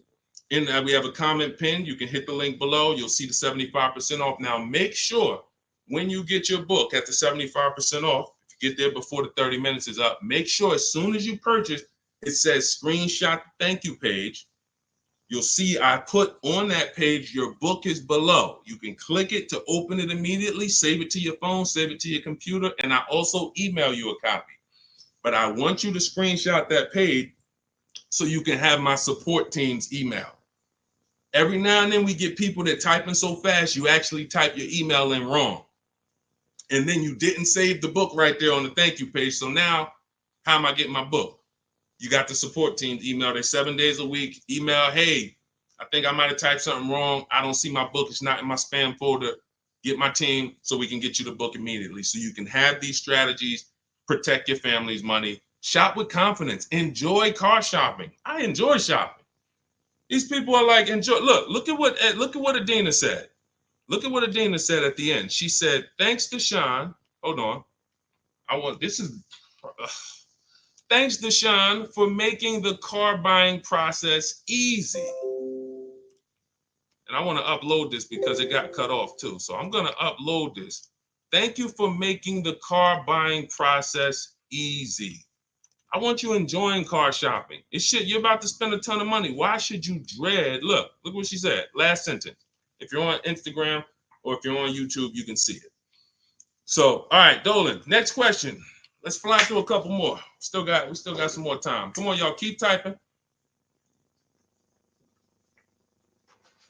Lalia, yes, we send emails out all the time. In fact, everyone who had the book, I literally sent a new copy out to everybody on our list. It was like 9,000 people, maybe a month ago. So, like, go through your email, check your emails from me, because we do that every now and then. Like, we'll literally just update the book and blast the new copy out to everybody who bought one. So check your email, check your spam. You know, I've sent you that book. If you purchased it last year, you've gotten the new book probably at least 2 times, 3 times. We've updated it and sent it out to everybody. Okay, Kevy Kev, good to see you. What are the basic pros and cons of leasing? I know nothing about it, but my husband's considering it. Good question. Let's talk about the cons of leasing first, because I speak a lot about the benefits. The cons of leasing are you always have a payment. Now, some people who buy cars and they always trade them in as soon as they pay them off, or they trade them in before they paid off, they replace them before they paid off. Like, you know, we had the young lady earlier on the stream. She said, I still owe $18,000. I'm about to go and buy another vehicle. So she's always used to a payment anyway. So that's a con. You're always going to have a payment. Another con is you can't beat the car up and not realize the losses. Now, let me be clear on this. People think when they own a car, they can do anything they want to it and not realize the losses. But I want to be clear. If you follow me, let's say a person buys a car, you own it, you put a lift on it, a big exhaust system, one of the big, you know, the joint is loud. You customize that car. Did you raise the value or lower the value of the car? Type it in. Type it in. Did you raise the value or lower the car? If a person does all of that stuff, customizes the car, did they raise the value or lower it? Thank you, Cam Newton. Lowered it. So let's say a person was going to sell a car and somebody looked at it and said, hey, how much is you going to pay? You know, they're going to pay $20,000 to buy your car. Now you're like, okay, perfect. Now you go and you do all of this stuff to it, put the engine, put the exhaust on it, boom. You come back 2 days later and you're like, hey, yeah, I want to sell you the car for 20. Now they hear that new exhaust. They hear all that stuff you put on.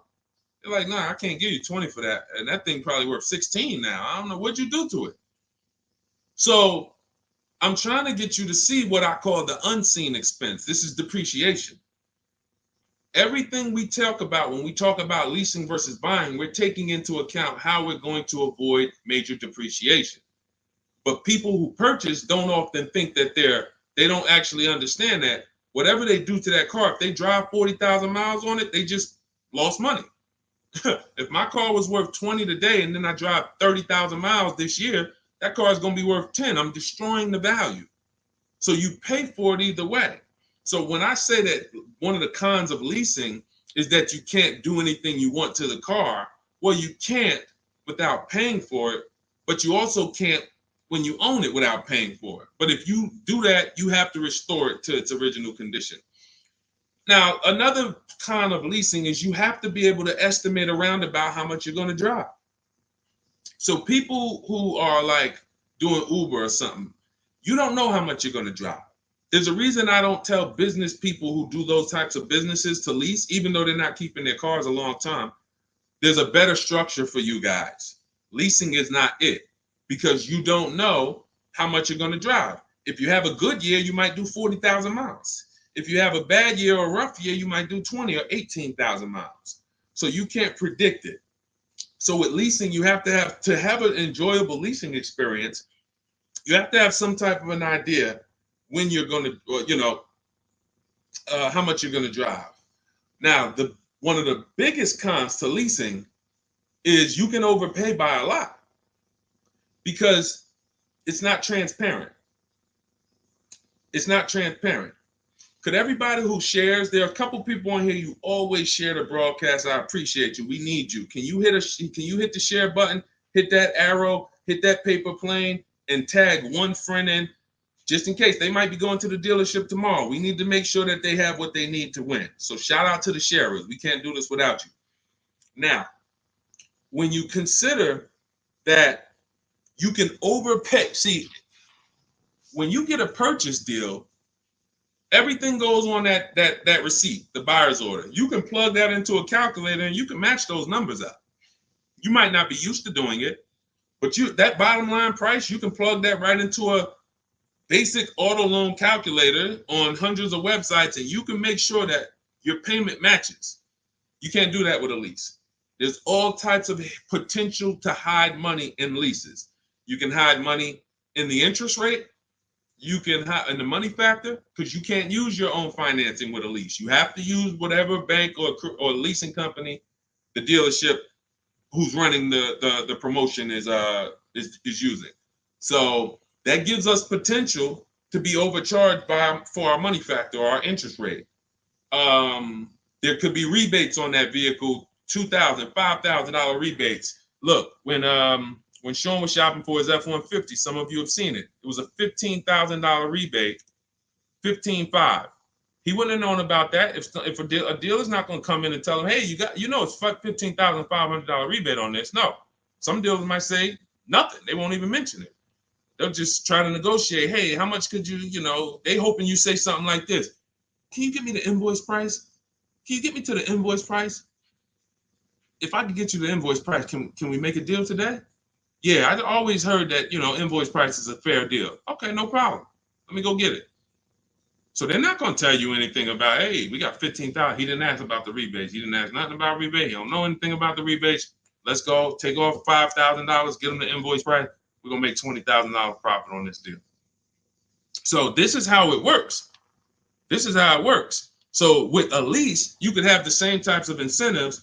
And the thing about leasing is when you go from a finance to a lease, your payment is naturally going to be lower. Even if you get a bad deal, your payment's going to be lower.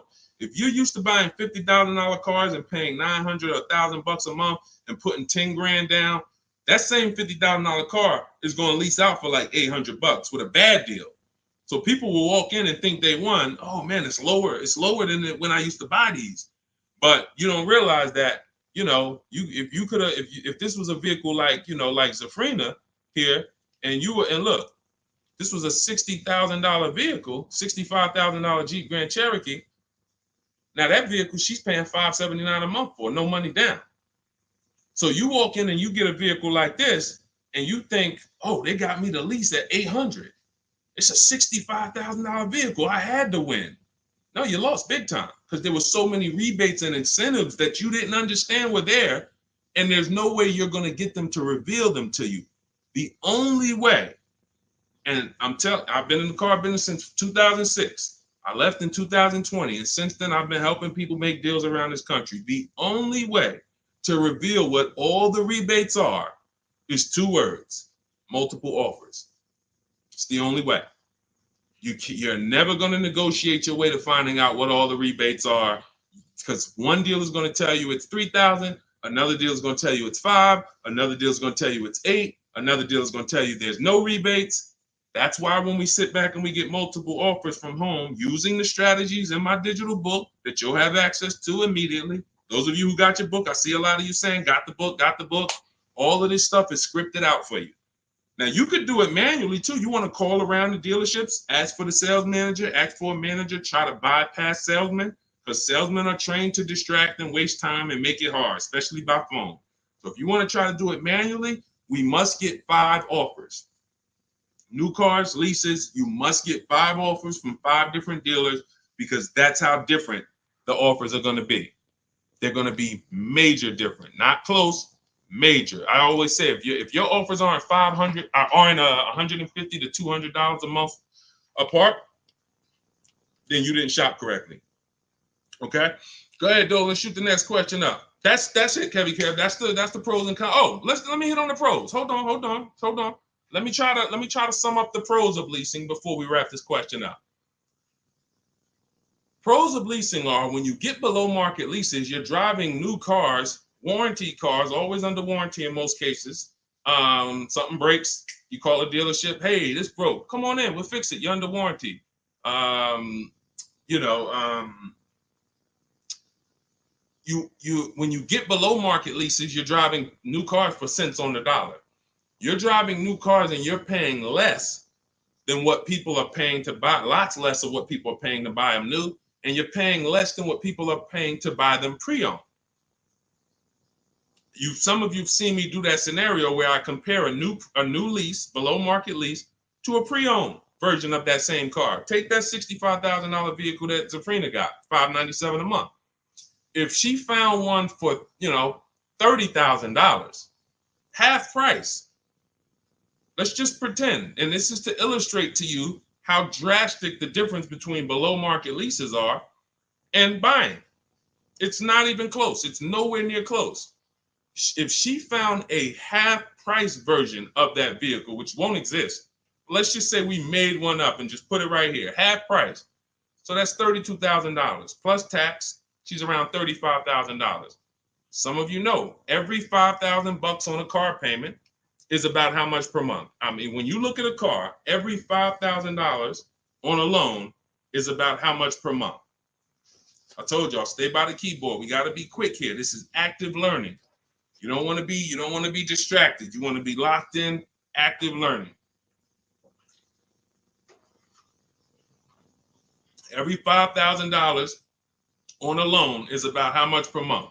Shout out to y'all running the likes up on TikTok too. Every time you double tap the screen, y'all just, yes, thank you, Cam New. See, I love the people that are locked in. I see you, Brenda, $100 a month. Yeah. Now, so we got $100 for every 5,000. So that means when you look at a $10,000 car, first thing in your mind should be that's $200 a month, 5-year loan. When you look at a $20,000 car, first thing in your mind, that's $400 a month, 5-year loan. When you look at a used car version, let's say she gets it for half off, $32,000 plus tax, she's around $35,000. What's that payment? $700 a month, 5-year loan. So when I tell you that when we're driving below market leases, we're paying less than what people are paying for pre-owned versions. I just took really on a $65,000 car, a decent pre-owned version will probably be 30% off, maybe 40% off. Then you're going higher. If you don't know how to get good deals, you're going to take one with high mileage. It's going to be old. So it's more realistic to find a $65,000 car, 3 or 4 years old for, let's say 35, let's say 40, really closer to 40 if it's 65 new. So now you're talking about $800 a month. So a person like Zafrina, she's driving, she knows how to get below market leases. She's driving a brand new $65,000 fully warranted version, not tying up her money in that vehicle. She's paying $597 a month, which is hundreds a month less than what a used car person is paying, and like $500-$600 it's less than what a new car person is paying. So it's no comparison. So when I tell you the only people who should be purchasing, you're like, Deshone, why do people purchase then? If getting great lease deals is so cheap, why do people purchase? Well, one, everyone doesn't know how to get below market leases. So they'll look at commercials and they'll think, oh, well, this says I got to give them $5,000 down plus tax and all that. That's not deals. That's above market value or market value. We don't pay those prices. And second is, people who buy long-term don't care about those short-term benefits. I want to ask a question. Who on here has a vehicle in their driveway right now that you've had for at least 8 years? I want you to type how many years you've had it. Let me know how many. I see you, Sharon. Congratulations. Use it and win. Let everyone who has a car outside in your driveway that you've had more than 8 years, I want you to type how many years old it is. 8, 10, 15. Okay, Harold, he has one for 9 years outside. Sugar Lump, 19 years. Mr. Living Right, 8 years. Perfect. Dwayne Perkins, I see you, 22 years. Look, Julia Murray, 16 years. Look, Brenda, 8 years. Now watch this. Ralph, I see you, 10 years. 8 years or more is when we buy. These people won. So you heard me just spend the last 10 minutes, 15 minutes talking about pros and cons of leasing, benefits of leasing. But these people are the real financial winners in the long run, because the longer you keep a car, the less it costs you. I'm not a fan of people leasing who have the discipline to keep a car for 10, 15 years, 12 years. I would never tell people lease who's doing that. I'm trying to get the people who say, it's no way I'm keeping a car near that long. I've never done it. I don't enjoy it. I'm not going to do it. You are the people who should not be buying. Because the great thing about having a car 8 years is you'll see something. This is the depreciation cycle. This is how owners lose money on their leases, on their cars. When you purchase your car, one day when you buy it, it's worth this. 5 years down the line, it's worth this. 10 years down, 10 years, but here's the thing. After about 8 years, 7, 8 years, now the depreciation starts to level out. You're not losing that much money in depreciation anymore. Your car today, all of you who just typed, whatever your car is worth today, most likely it's going to be worth that next year too. If your car is worth $5,000 today, a year from now, it's going to be worth about $5,000. You beat depreciation.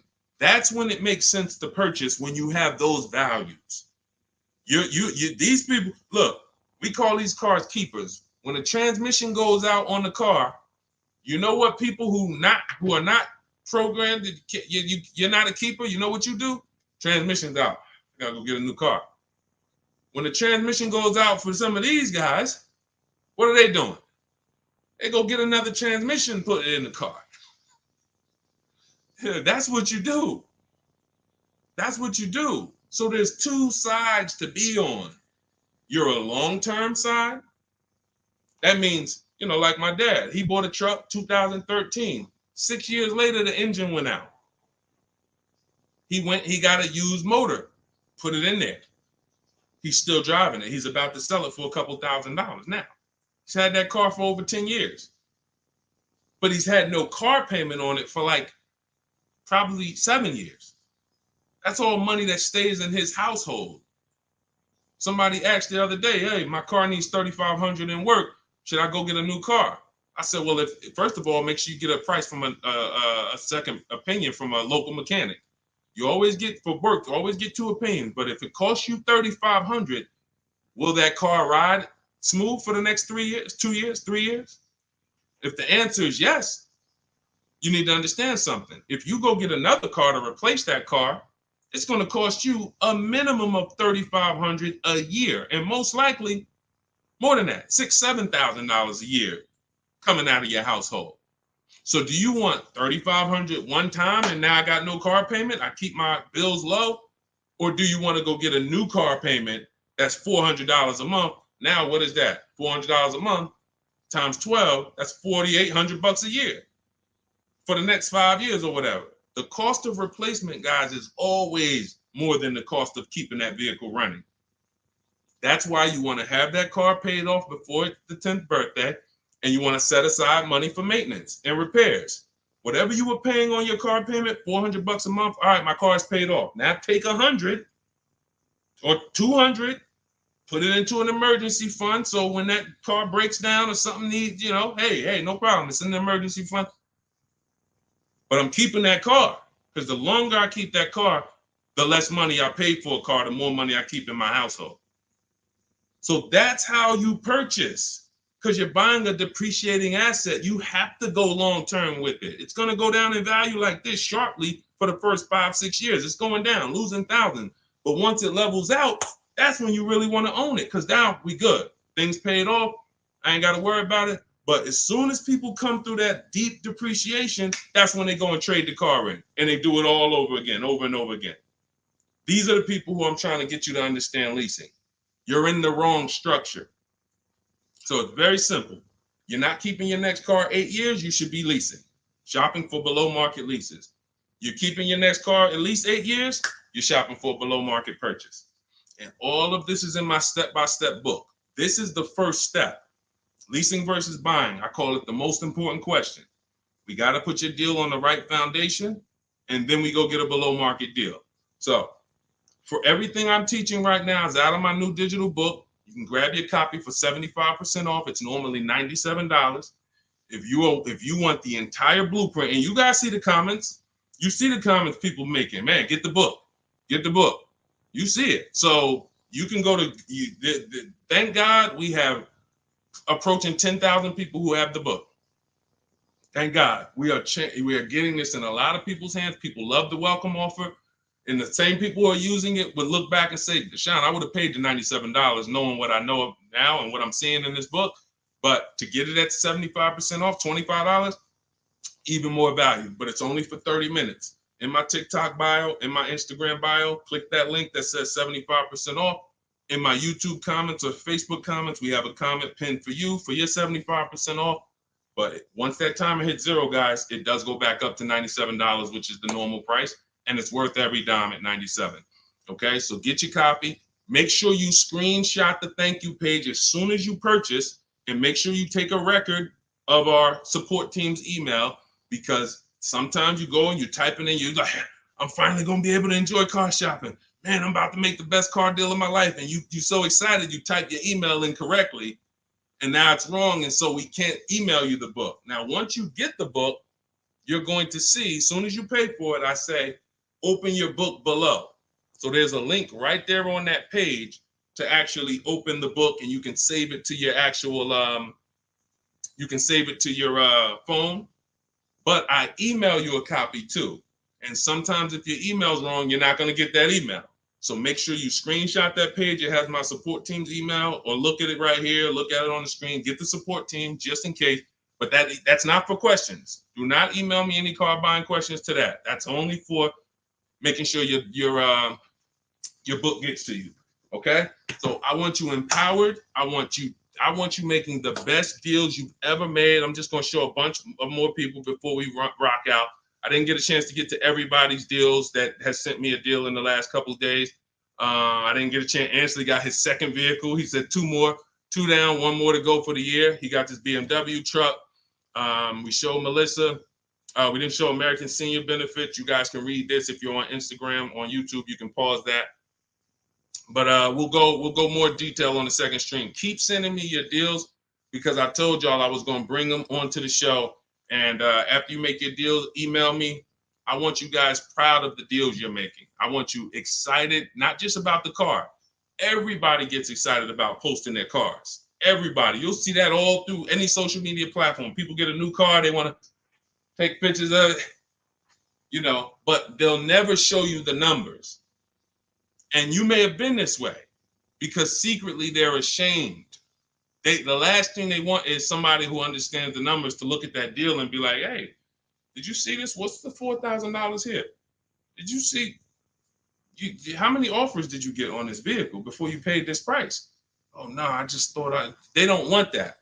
I don't want you living like that. If you've done that before, I don't want you like that. I want you like all of these other people you're seeing posting your car deals, like Melissa, like American Soldiers Benefits, like Ansley, this is his other car, like Rosalie, like Jen. Hold on. We do this all day long. Like Teddy, like Jared, like Zafrina, like Pierre. Numbers. That's what I want. And that's the confidence you will have after you get your book. So get it. If you do it your way, do it your way. God bless you. My way is no talking, right from home. That's why we call it Cars from Home. So I'm going to check out. God bless y'all. I'll see y'all on the next stream. Share this with a friend. Before you jump off, share this with one friend that you're like, hey, I got somebody that my best friend, they need to see this, because we have to help people protect their money.